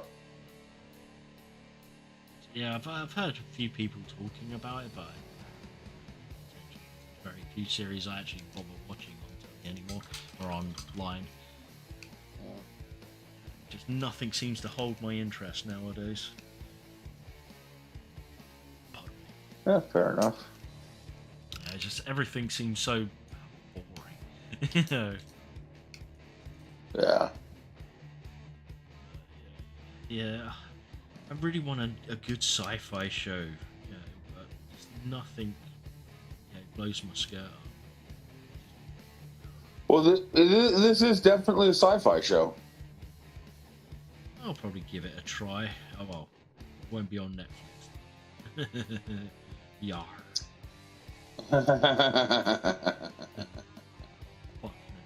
I've said, someone asked me why I won't touch Netflix until they delete QEs. public apology for it, I will never fucking touch Okay. All right. I that. get you. I just will not pay money to a company that would allow that on their platform. That was pretty out there. Yeah. What? Whoever fucking greenlit that was a fucking. Yeah. Yeah, completely. I wouldn't. As I said, I wouldn't support a company with that sort of record. No, I barely even support Amazon, which I normally use. Only mostly and the only reason why I do that is because of the next day delivery for their shit. And that's about it. Yeah. If it wasn't for that, I wouldn't even touch their fucking streaming. Yeah, I get you. I get you. But then again, thankfully, the 40K thing with Cavil's on there, or it will be on there. Hopefully. Well. Hopefully it'll be good, but I have no fucking hopes for it whatsoever. No. It's just like, especially after what Netflix did with The Witcher.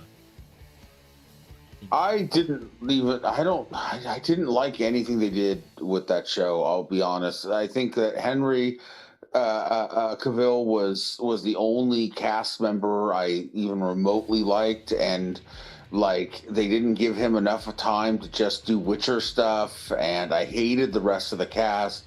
I hated the writing, and I was just like, this sucks, and I'm not watching it. To be honest, I went in with it as open a mind as I possibly could, because I knew it wasn't going to be a 1-for-1 like for the books, and definitely not a 1-for-1 like for the game.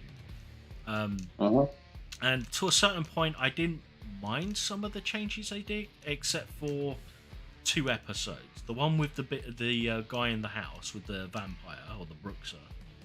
They fucked that. Why put Ciri in there when she was never supposed to be there in the first place? Yeah, see, here's my problem. It wasn't even the changes to the story, right? So many of the characters weren't even the characters. Well, exactly. Right?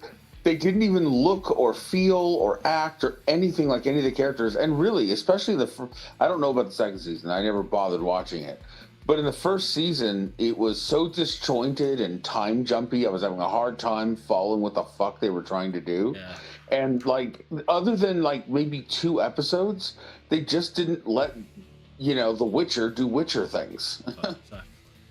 It's just like if I remember, I've only done the audio books, but the first 2 books are pretty much him, introducing characters and him doing witchery stuff. Yeah. And it's just like they should have gone with those stories, and then into like the main story if they continued the series. But yeah. With Netflix, they fuck up everything they touch. How the hell anybody fucking ever allows them to do anything on with their shit is beyond. It's just like if you want to, if you want your IP to die a death, give it to Netflix. Right. It can thank fuck nothing that I really liked has gone on to Netflix or any streaming service. So Yeah. It's like most of the things I like, they've fucking done fucking crappy redo movies.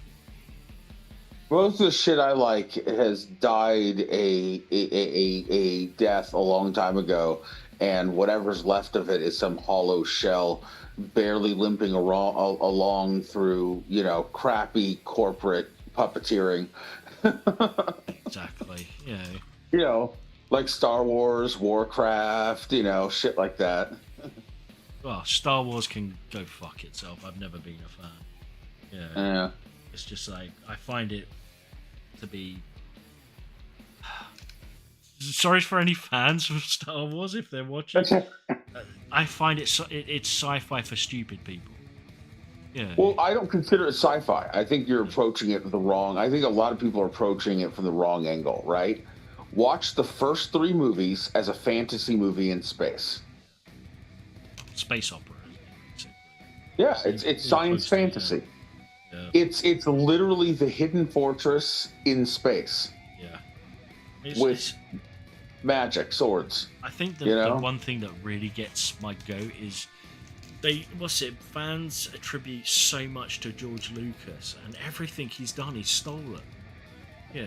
The fucking lightsaber he stole from Isaac Asimov. Fuck's sake. Yeah. Yeah, and it's just like that's like his main feature. The main thing he's like attributed for? It's like, no, he didn't fucking come up with the lightsaber. It came out fucking ages before he fucking ever did it. Yeah, nothing in those movies is original. And if you look at it, in the first three movies, which to me are the only movies worth watching. I don't even like the prequels. Yeah. So the first three movies, which are pretty good, like kind of classic fantasy tales of good versus evil, right? The classic hero's journey tale, right? Yeah. You look at those first three movies, and he had to collaborate a lot because he didn't have all this power in Hollywood, right? And they're pretty damn good movies. And in the moment he was given unfettered power to make whatever he wanted with the prequels, you got fucking Jar Jar Binks and shit like that. Oh, he should go to prison just for the creation of Jar Jar Binks. What fevered fucking crack dream was he having to create that fucking character? The most useless. Listen. I need Daffy Duck with a racist accent. Yeah, pretty much. It's just like, he must have been smoking some like grade A crack to come up with that fucking character and think it was a good idea. Oh God, man. And right around that time, like it wasn't long after that you got shit like Kingdom of the Crystal Skull. Oh, that was awful. It was like him and Spielberg. Both him and Spielberg went off the deep end, dude. Yeah, they probably just got together, smoked a whole bunch of shit, and just said, "Yeah, that'll be funny." And then there's this duck guy, but he sounds like a racist stereotype, and he gets electrocuted a lot. Well, yeah. All right. It's just like even with Cameron and Avatar. It's all it is fucking Dances with Wolves, but on a different planet. I mean, to be fair, Dances with Wolves is previous. Okay, I'm going to be real with you, right? Like, I don't mind Avatar. It's okay. Like, it's nothing groundbreaking, but I can sit and just turn off my brain and enjoy the spectacle, right? But, like, there's nothing special about it. It's a story that's been told 1 trillion times. It's Dances with Wolves. It's Fern Gully. It's fucking, what was the other one? Pocahontas. Yeah. It's, like, all these movies have told the same story over and over and over and over. Well, yeah. And over. That's the problem with Hollywood. It's just like, they've run out of ideas, or they're too scared to do something new. Oh, they absolutely are. Instead, it's like, let's remake Pinocchio, but it's live action this time. Exactly. It's like the last film that came out of Hollywood that I truly enjoyed was Arrival. And that was it. Just because it was different.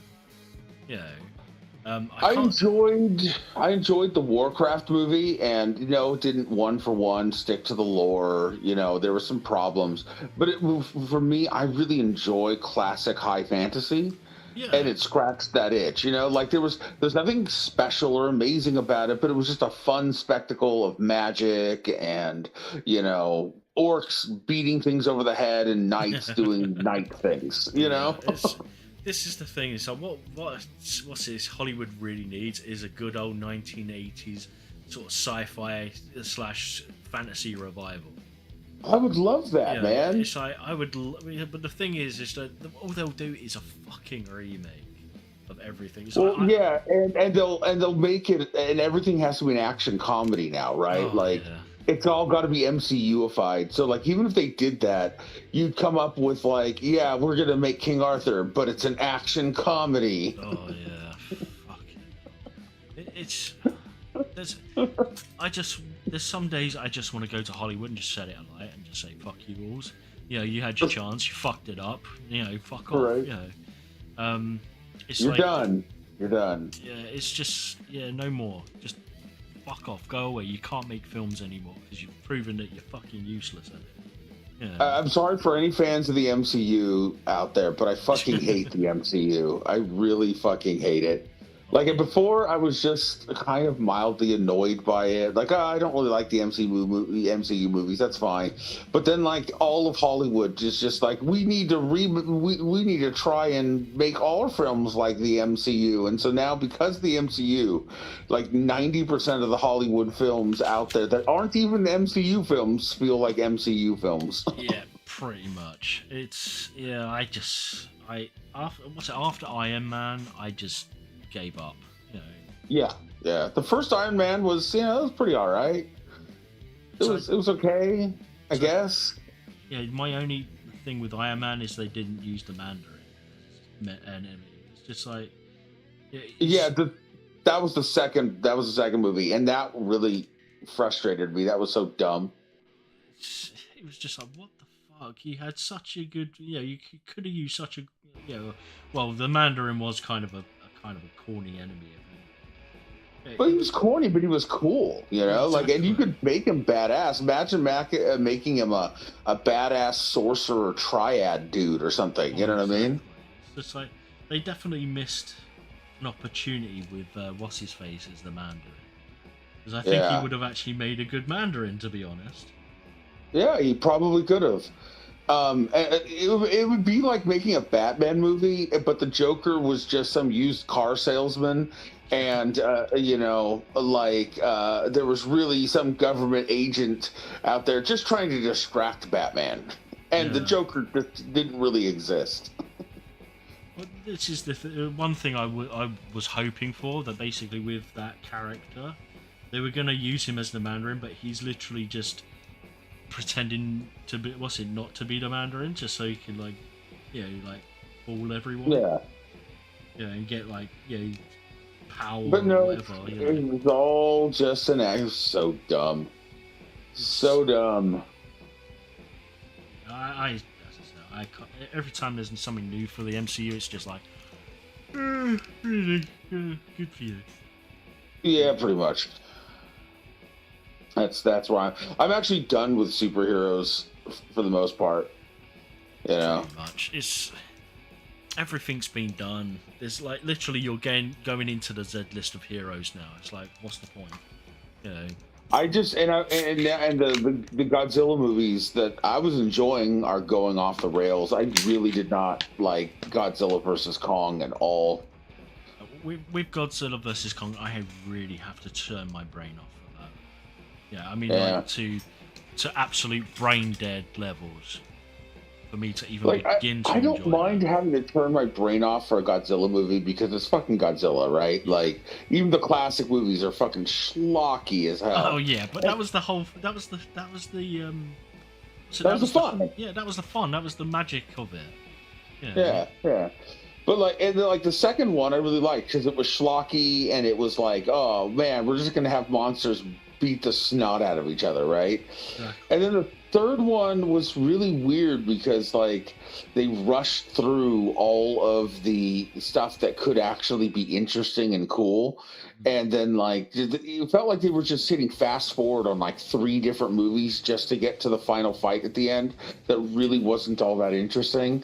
And they had to do all this weird shit to build up Kong. It's like, oh man, we got to do all this shit to put him on Godzilla's level, and he gets beat instantly. Oh, yeah.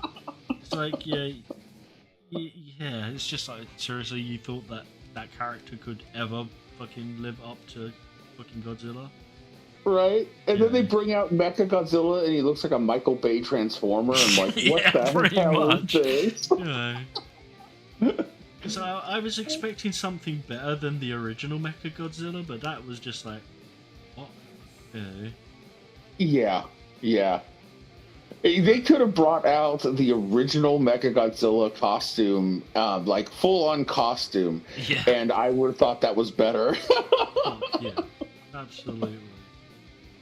There's just some things they've just like, Yeah. And I guess the next movie is going to be another Kong and Godzilla movie instead of just going back to Godzilla movies. And it's like, God damn it.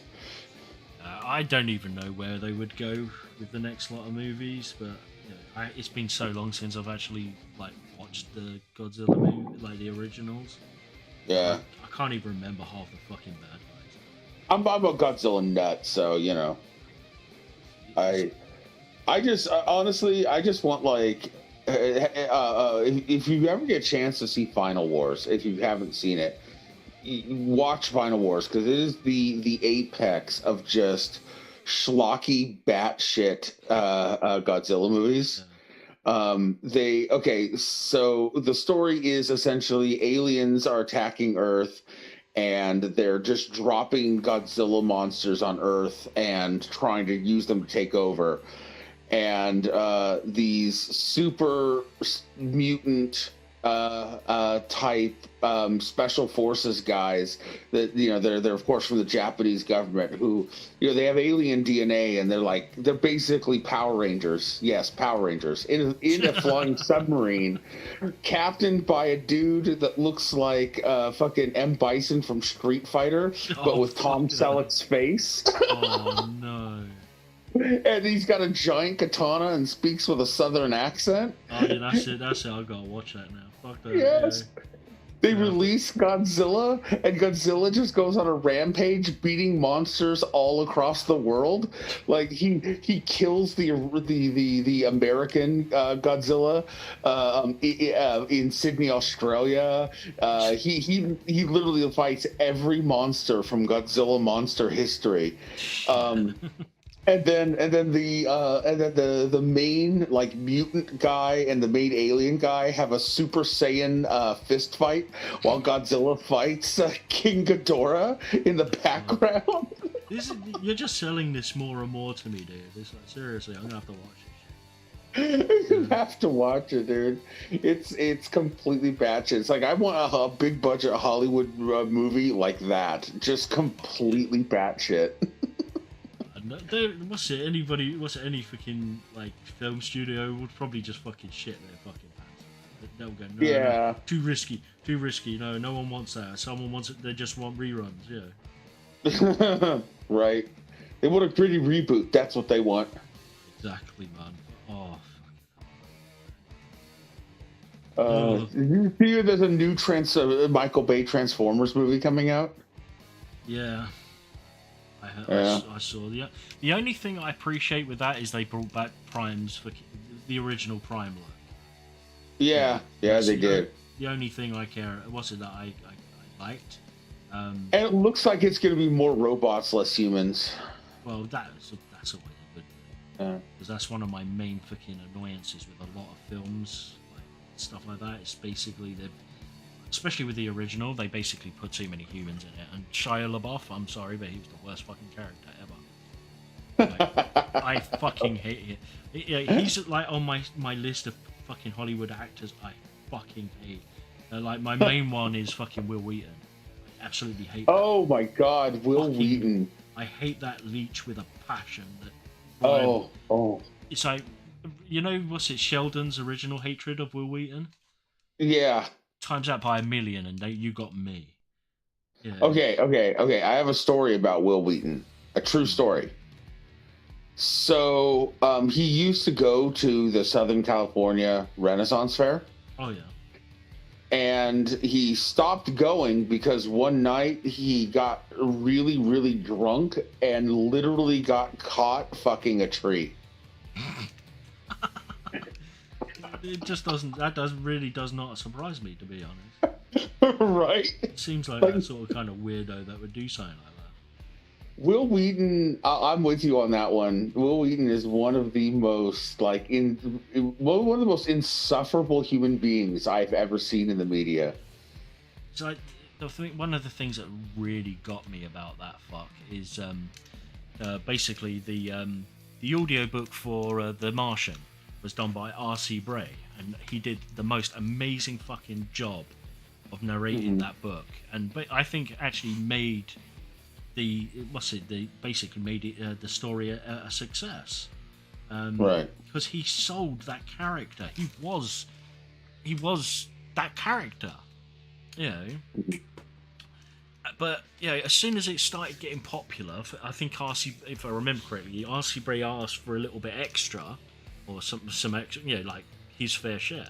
They basically told him to fuck off, deleted his version off of fucking Audible, re-recorded it re-recorded it with Will Wheaton. Oh God.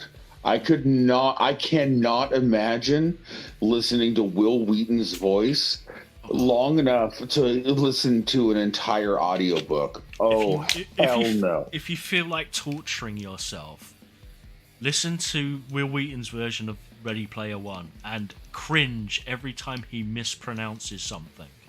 Oh. To tell you the truth, that should actually be a new drinking game.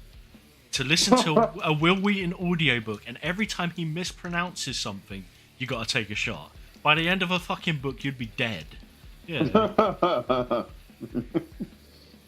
That sounds like the next the horror movie franchise. It's like a bunch of college kids getting together to do exactly that, and just like you really play up the horror with people drinking themselves to death. Oh fuck yeah. No, fucking Will Wheaton. Oh, I get angry just fucking thinking about that troll. Oh man, there's not enough clips of "Shut Up, Wesley" in the world. Oh man, it's just like he should have been put down at some point, or someone should have expelled him from Hollywood the moment he fucking was born. Oh God, yeah. Yeah, no, I'm with you. He is definitely, he's just absolutely. I do not like that man at all. He's just an arrogant, repugnant son of a bitch. And he's a slap. Yeah.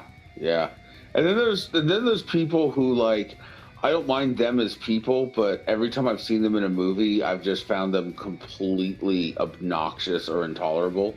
Like fucking Jesse Eisenberg or whatever his name was. I forget his name. That guy. Oh, Justin Long. Oh my God. Recognizing Justin Long. Remember the guys in the Apple commercials? No. I'm an Apple and I'm blah blah blah blah blah. I think so. Oh yeah, I think so. Yeah. He was in the third or third Die Hard film, Live Free Die Hard. Oh yeah. Oh that. Yeah, I've never heard anything bad about him in real life, but God, his acting is so fucking obnoxious. Yeah, it's just some people that should never ever. Oh. Oh. A blending of reds, the long arse. So many layers. Justin Long was good in Barbarian. What the fuck is that? In Barbarian? Yeah. Hold on. Let me see if I can remember that. Barbarian. Justin Long. Let me see. I have not seen this. It's apparently it's a new movie from 2022. Well, newish movie, Okay, interesting.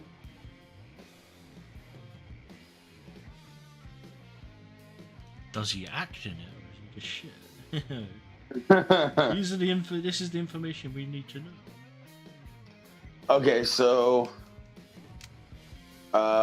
synopsis: a woman staying at an Airbnb discovers that the house is not what it seems. So yeah, I don't know.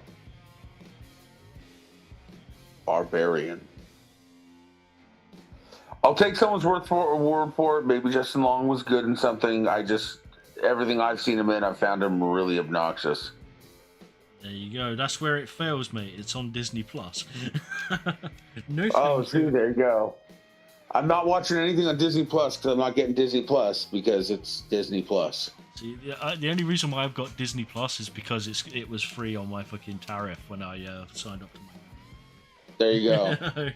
Other than that, I would never fucking watch the fucking thing. I've got Discovery Plus. I like to watch Discovery because in 2 days the next season of BattleBots launches. I remember when that was actually a fucking history channel, not a fucking the current channel that it is. Yeah. The good old days. I fucking remember when that got released in the UK. They actually brought out like a partwork, like from your news agents.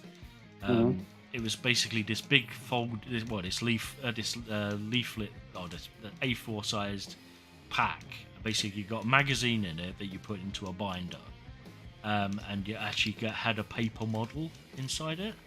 So you actually, you actually built like whatever theme it was. So like if it was the pyramids, you'd actually make a paper version of the pyramids with sections you can take out. That's pretty badass, actually. It was fucking awesome. But yeah, when I was a kid, my parents couldn't afford it, so I built ones that my friends had. I really loved the History Channel a long time ago, and now it's all like, aliens and ghosts and weird shit like that. Fucking yeah, I remembered it when it was literally all about history and shit like that.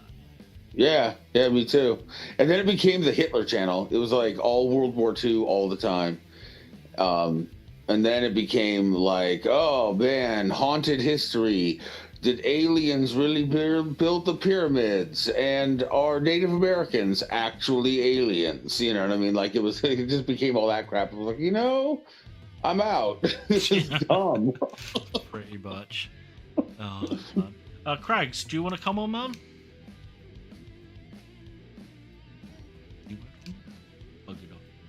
One of us. One of us. No, you're not really. He's Scottish. Ew, Scottish. Ew. One of my favorite model makers on YouTube. He goes by North of the Border, I believe. He's from Canada and now he's living in Scotland. Oh, poor bloke. Hey, mistakes were made, man. Yeah. No, I haven't been to Scotland. Last time I went there is when I went skydiving for charity. Oh, you did skydiving for charity. That's cool. Used to do a lot of it when I was younger, but I'm too fat. If I jump out of a plane, I'm more likely to have a heart attack and hit a cow on my way. The artist lifestyle, the model painting lifestyle isn't exactly conducive to physical fitness. Exactly. Yeah. No, I wouldn't even be able to get my fucking fat ass into my old fucking what's in my old. I'm gonna sit here for 3.5 hours, guzzling sugary drinks and painting shit. Yeah. That certainly won't have any effect on my health. It's like, I like my physique. I just don't have the. I could probably do skydiving again. I just don't have that need to. I've done it in my lifetime. I've done so many fucking jobs. That's cool. And I've had more injuries than I can count. I've never done skydiving or anything like that. Don't think I've done any real thrill-seeking type shit. Mostly because I've never had the money or the ability to. At one point, I had the money, fuck all to do, so I did it. It was what happened to the money? It got stolen by my bank. Oh, that doesn't sound good. Fortunately, I lost it. At the time, I had like 30 grand in the bank. I was younger because I used to do like shit tons of odd jobs. I used to do door work, gardening, everything I could get my fucking hands on. Right. And one day I checked my bank, money in there. Next morning, money gone. Holy shit. And this was sort of like when kind of like the banks were starting to use computer systems. Basically, some little gobshite fucking stole it.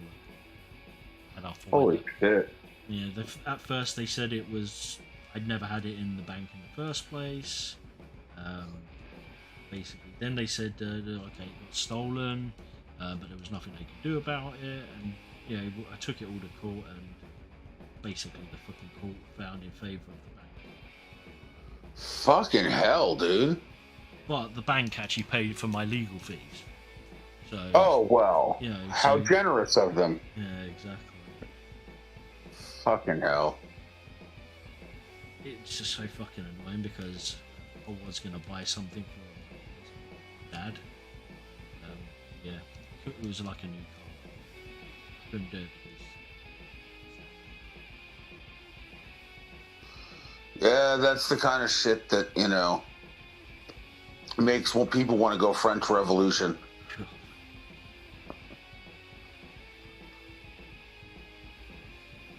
First layer of red nearly finished. Well, for the horse anyway. Oh, this is gonna take forever.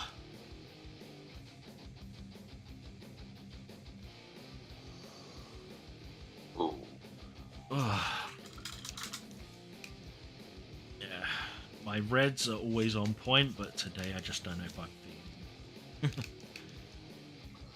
feel. Your painting is pretty damn good, dude. That little miniature, I forget which one you sent me. The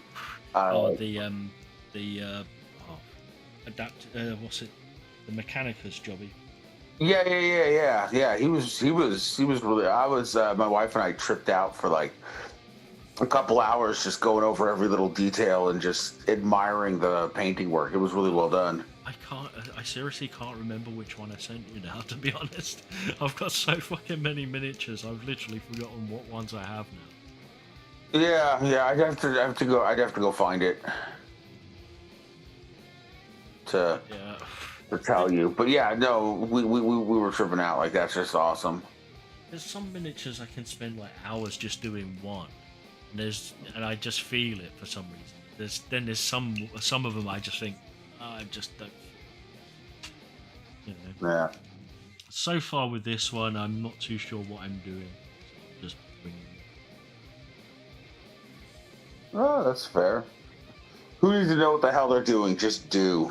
Exactly. You know, I came into this with no real idea. Just dark red. That's it. Vampire. Yeah. You know, not much. Not much to think of. Well, I guess it's better than pink polka dots. Well, trust me, people have asked. And I flatly refuse. I fucking hate pink in any fucking model. If I can help not using pink, I will fucking do it. I want the pink polka dot vampire army, god damn it. You go to hell. You go to hell and you die.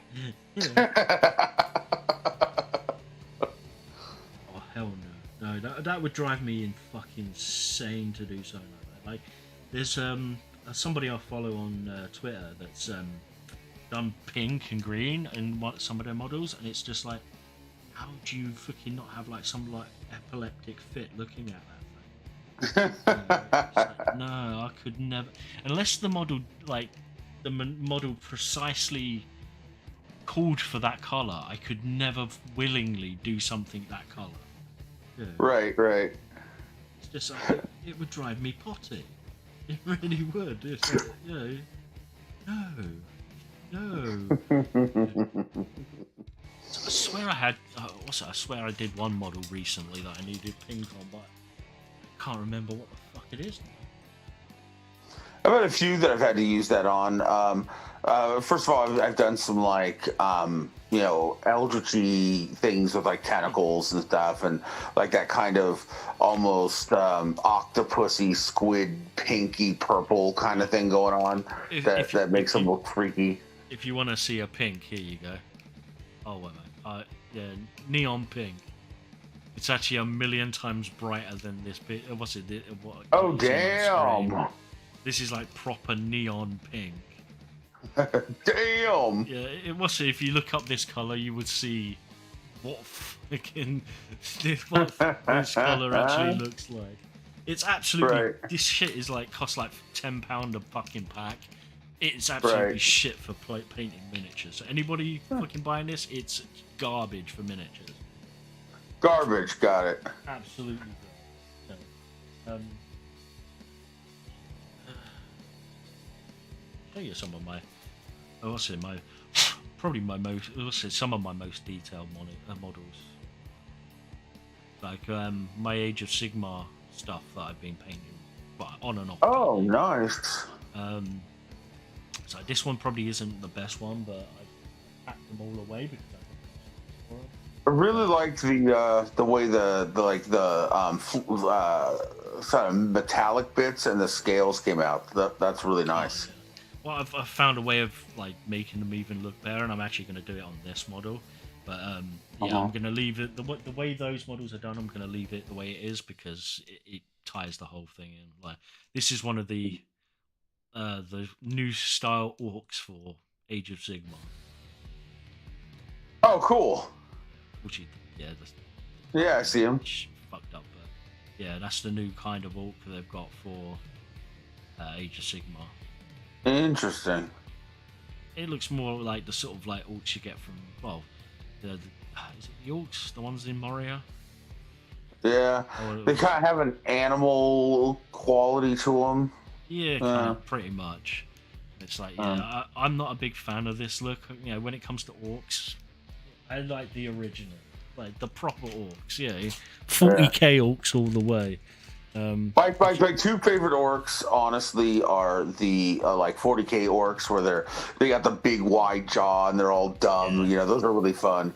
And I also like the Warcraft orcs that are just like giant, jacked. You know. Oh, there you go. Yeah. Which, I mean, originally the Warcraft orcs looked more like the. Yes. Let me just dust this fucker down because he's been on my shelf for ages and I haven't dusted him. Originally the Warcraft orcs looked more like the Warhammer orcs because, well, Warcraft was Warhammer, but you know. Yeah, that's what I'm talking about. Oh, I love this one. This is my second favorite orc, other than Gazgul, which love the orcs, man. Bring on the Daka. Yeah, to tell you the truth, they've kind of made them a bit weird. It's like they've kind of taken the fun out of the new orcs in 40k.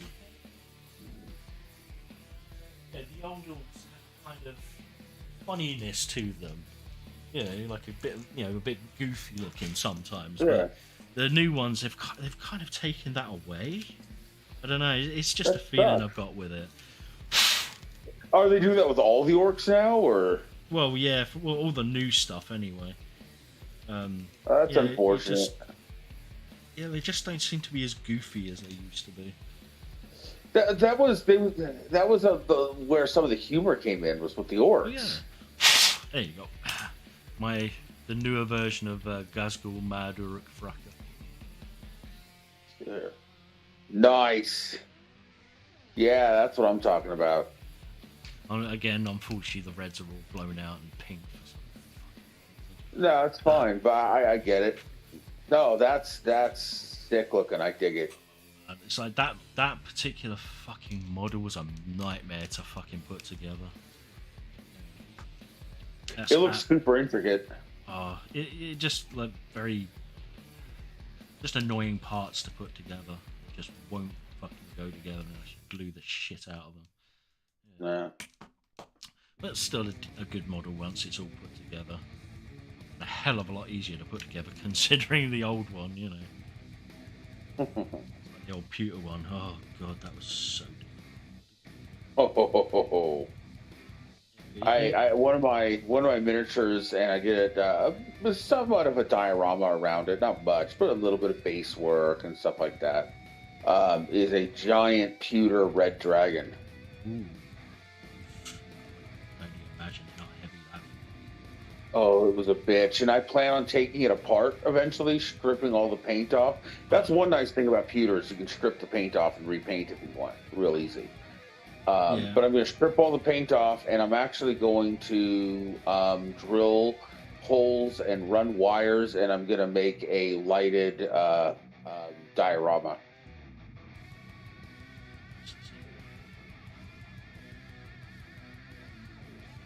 But first, I need to do resin pour. I need to get good at resin so that I can make him a base. I want to do a lighted lava base, so it looks like light coming, from under, like glowing lava underneath Yeah. him, with like him standing on kind of like lava rock, kind of, you know what I mean, thing going Yeah. on. Yeah. I had that kind of idea for oh my what's it my large dragon that I did, the sort of like the sort of black fire, what's it, the sort of fiery one that I did a while back. But yeah, I kind of gave up on it, but just because I just didn't have the resources at the time to do it. But thankfully, Yeah. I haven't locked it. I haven't like stuck it to its base. So in the future, I could probably do something like that. Yeah. Yeah. That's a for future project when I've got all the things. Well, the one with my original Imperial Knight, the diorama I wanted to do that was basically a mix between a lava field and a Giant's Causeway, Uh-huh. with a big ass like lava fall behind it. Um, but that would have just cost so much in trying to fucking get to like that fucking thing, because I wanted a sort of rolling lava effect, like in the Right. lights. It's just like.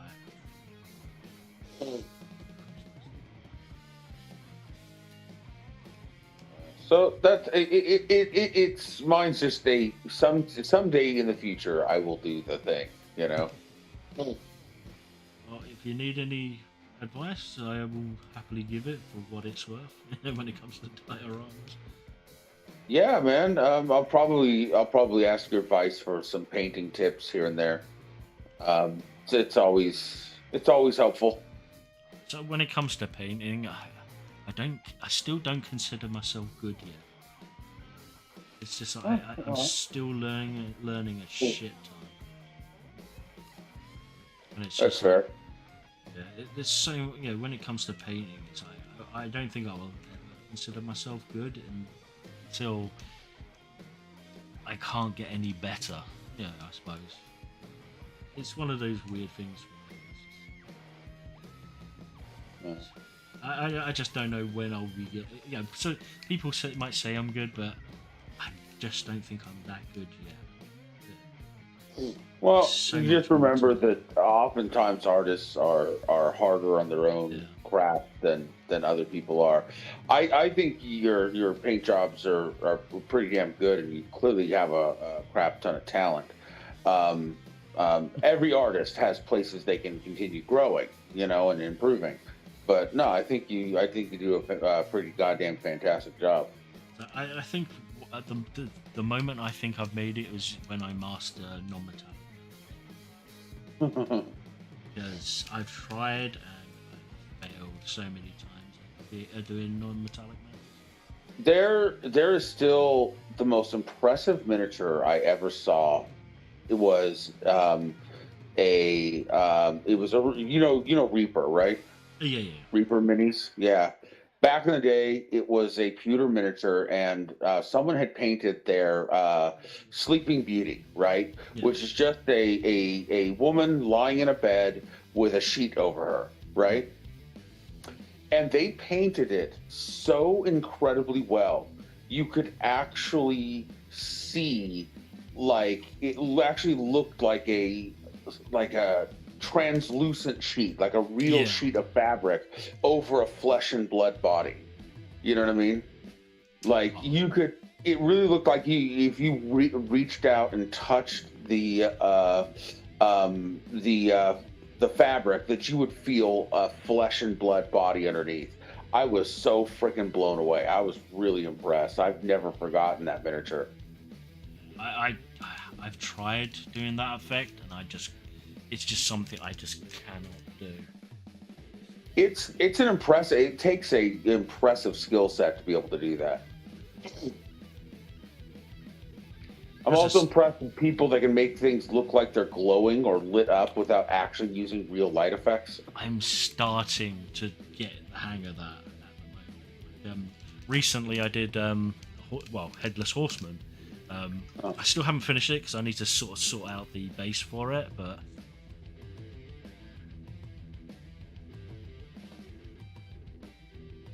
yeah, it looks really good. it's really good. not quite there. The light needs to be a bit more softer, I think, in certain respects. Right, but I can see where you're starting to pick up the skill for sure. Definitely. So I think the best one I did was my my Elder Avatar, the new version. Remember that one I showed you like a month or two ago? That it was I think it was a Space Marine with like the plasma rifle. Yeah. And they've gotten the glow so freaking perfect. That was nuts. That model, I still can't tell whether that was actually that's an internal glow or if that's an actual paint job. Yeah. I know they did it so good. Yeah. It looks like a real glow. Yeah. So I would love to have the skill to do something like that. You know, I'm getting better at glow effects, but nowhere near as good as that. Yeah. Some people are just so good, it's not fair.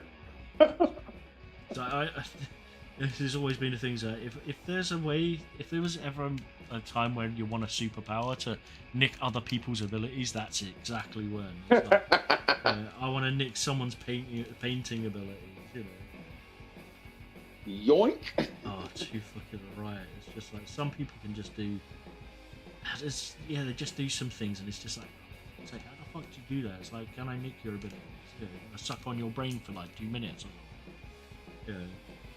What really gets me is when somebody can take a flat sheet of plastic and with a few coats of paint, it actually looks like a rusted piece of metal, you know, with paint chipping off it and crap. It's like, how the fuck did you do that?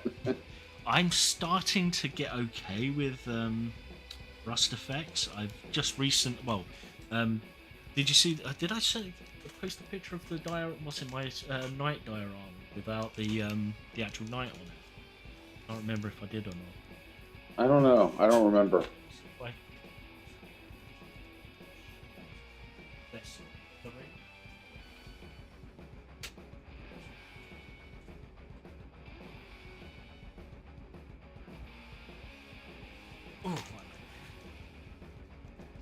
Hopefully the camera will do it justice. That's so far the best sort of weathering I've done on stuff so far. Well, that's pretty good. I like the teaking of the copper. Yeah. With all the greens. Yeah, I just thought it needed, because it's supposed to be a swampy sort of area. Mm-hmm. It kind of needed it. Yeah. Okay. I'm still getting used to rust effects. It looks a lot better in real life than it does on the camera, unfortunately. Oh yeah, the cameras, particularly if you don't have the right lighting setup, can kind of diminish the look of all your washes and highlights and stuff. Yeah. I definitely need to get better lights. I've got this sort of bar LED thing going on, which is great for painting miniatures, but not great. Mm-hmm. Not so great for showing them off on camera, though.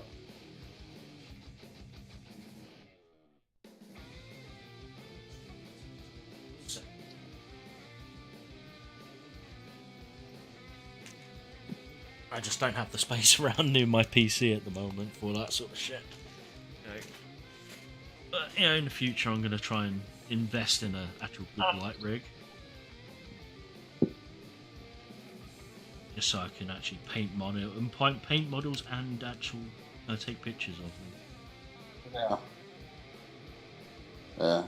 Okay, that's the first layer of red done.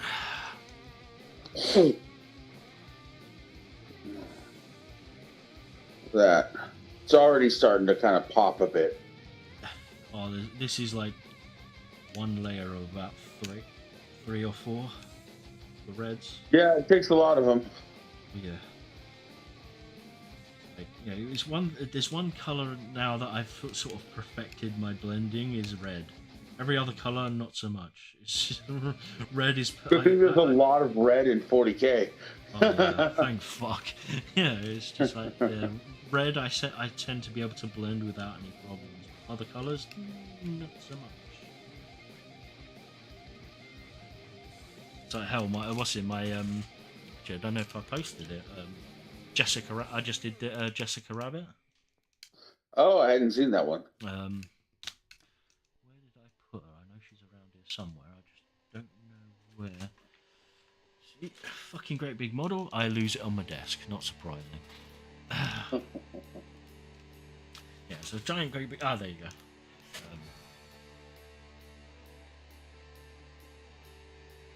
Again, the reds are fucked, unfortunately. Nice. The skin's actually a lot lighter on here, but when you actually sort of put this under certain lighting with proper shadowing, it looks fucking amazing. Nice. I dig. But yeah, it's just a pity the face is not the classic face, but yeah, it's hard to get that kind of Disney look from the original. What's it on a 3D object? Considering how featureless her face actually really is. Yeah. Very simplified. Well, yeah, exactly. Yeah, it's just, literally there's one nostril and two eyes. That's about it, and a mouth. Yeah. Yeah. There's no definition to that fucking thing. 'Cause I literally watched the entire Who Framed Roger Rabbit again, just for the reference images, because I couldn't fucking remember what she looked like.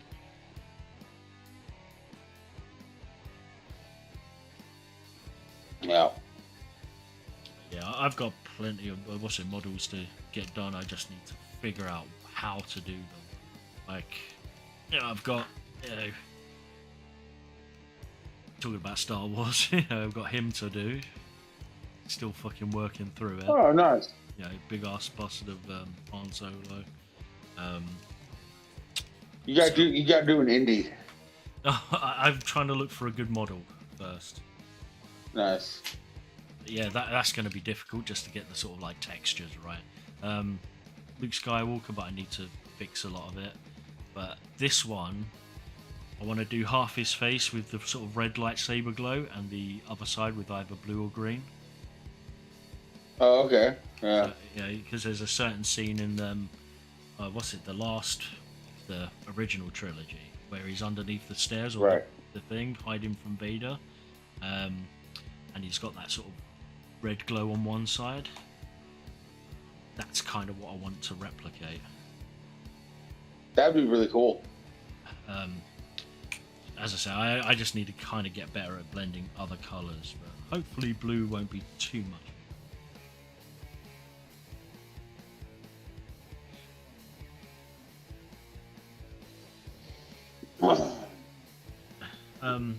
Have you heard there's a new indie movie coming out? Yeah, I have literally no hope for that movie whatsoever. Just hope, thank fuck they won't get they can't get Shia LaBeouf in again. No, they can't. For a very long time, if ever. I forget what did he do? What happened to him? I think he just got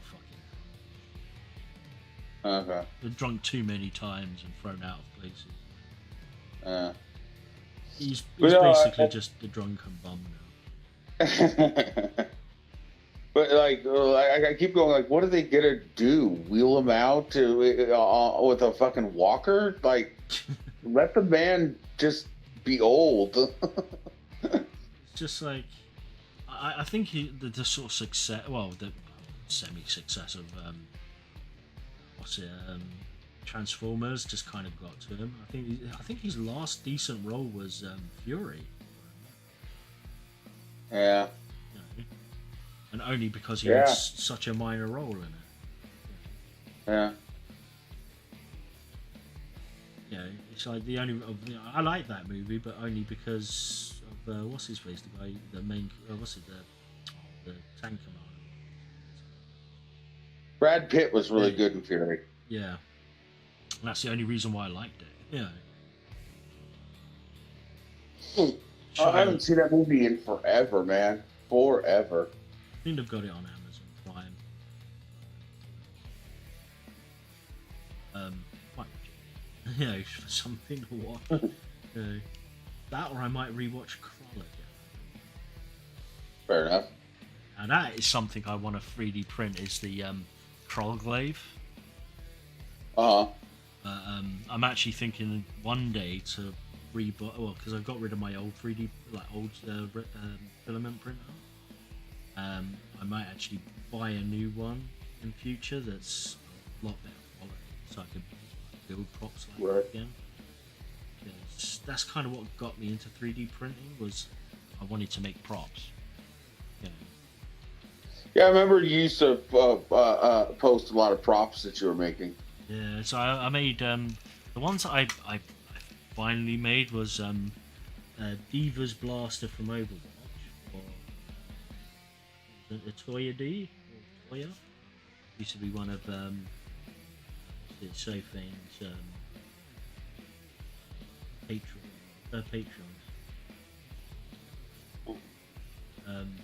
Made Diva's Blaster for her. That was actually. Oh yeah, I remember that. Yeah, it was lit and everything. Also, I've made the a Babylon 5 PPG. I like the Necronomicon you made. That was cool. Oh yeah, that was. Oh, thank fuck that wasn't 3D printed. No, it wasn't 3D printed, but it was cool. Yeah, I'm actually thinking about remaking it, but I need to save up because that cost a lot of money to build that one. Gotcha. The one I want to do is one where the face is actually animated. Oh, that would be sick. So the mouth moves, the eyebrows sort of move, or the area of the eyebrows. And I'm thinking about getting small LCD displays for the eyes to actually have them like actual sort of like demonic eyes or something. Or that'd be pretty awesome. It sounds like a real complicated build, though. Oh yeah, it'll be extremely complicated. The thing is, I'm not too sure how I do it, because if the skin would have to be a latex, and there's no latex that I know that would actually survive years of being there. No, latex breaks down after time. Yeah, and I don't know of any other material that would act. It's kind of like skin. There might be some PVCs that would flex enough. I think they will also suffer with the same problem of degradation after a while, because normally that sort of stuff has to be put on a backing material, and eventually the PVC will actually break down. Obviously, granted, not as quick as latex would, but it would eventually crack and become solid. Like pretty. Either becomes it breaks down like latex, where it's sort of dusty, or it just goes solid. Yeah, I don't know. You're right, dude. How are you, mate? Sorry, I didn't see you in the chat there. Oh yeah, the music for the Necronomicon was made by the guy in the chat at the moment.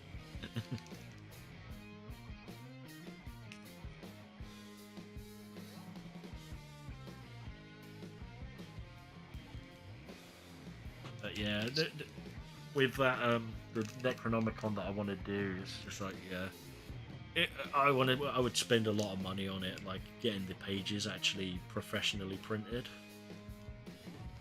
Right. Because I printed the ones I had and I ran out of ink halfway through the project. So I got a bit pissed off with that, but it is what it is. It's like, it's still one of in my collection, even though parts of it have fallen off, because the sort of spine was made out of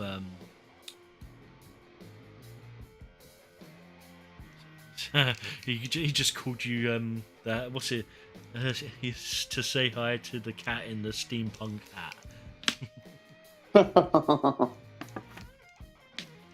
No worries, Doom. Thanks for coming along, though, man. It's like parts of it have are starting to fall apart because I use Super Sculpey, and that stuff is not exactly what you call most durable of materials. You know. But I learned a lot. Yeah, Yeah, I learned a lot by using it though. Like how if I do use it in the future, how I'm gonna sculpt it properly. Um, hopefully, if I can sculpt it properly. Fucking hate yeah. sculpting. The face, I'm still a fucking love the face on it, but the skin, I need to make. Yeah, I need to do them a lot better next time. I need to let it sit for a day for the glue to harden properly. Because basically all it is EVA foam. I think it's like a 1 or 2 millimeter EVA foam with wood glue on it. That was let to dry until it went translucent, just as it goes translucent. Then sort of like roll it on itself, so it creates like a wrinkled effect. Oh, okay. And but the problem is I should have left it to fully harden overnight, but I was too impatient. I stretched it back out again, and it kind of lost all. Right. But it still kind of looks like old. Well, especially now, it looks like dusty old leather because it's been sitting there for fucking ever since I made it. It's just got now a nice patina of dust. You know. A patina of dust. Yeah, it's just like if I actually, dusted it down, it would actually look kind of old and ancient looking. You know. Yeah, the next one would definitely be a fucking project and a half. At the moment, I'm not too sure if I will do it. It will cost a lot. Well, if you decide to pick it up and you got the money and the skills and you do it, I'll gladly watch you put it together. Yeah, because that sounds like a cool project. Definitely, that would definitely be my second video on my channel. Well, actually, no, I'm not on this channel, but on my other channel. I've only got 2 videos that I've actually ever uploaded. Right. Yeah. One was an air show, and one was my Necronomicon build. No, and also we had there was like a big storm here, and I caught a fucking awesome lightning bolt. Oh, okay, yeah. Yeah, I've got so many projects that I would love to do, just not enough money to do it. So I'd love to do the. That's the kicker, man. The money. Yeah, unfortunately. As I said, with the Kroll, I want to do the Kroll glaive. That is an engineering project all of its own. I still haven't figured it out. That is a fantastic schlocky 80s sci-fi movie. I love that movie. Everything about it was just fucking awesome. Just because for me it was an all English cast, and it's like so many of the actors I recognise from other movies. Right. So the guy who plays the Cyclops is actually very well known for have you heard of the Carry On movies? No.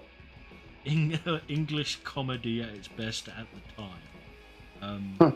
Nowadays it's so inappropriate, it's unbelievable.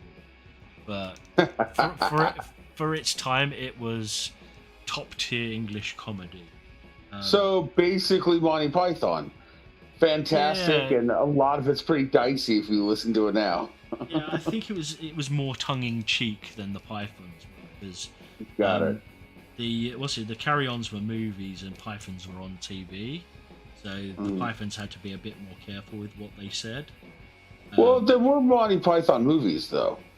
Yeah, and you could actually you could tell the difference between the movie and the series, because they could get away with a lot.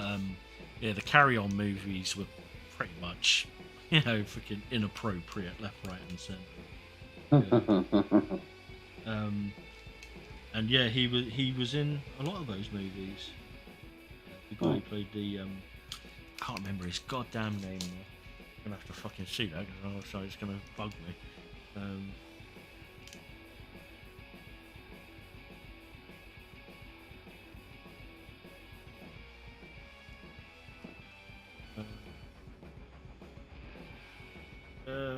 Yeah, Bernard Breslau. There you go. Okay.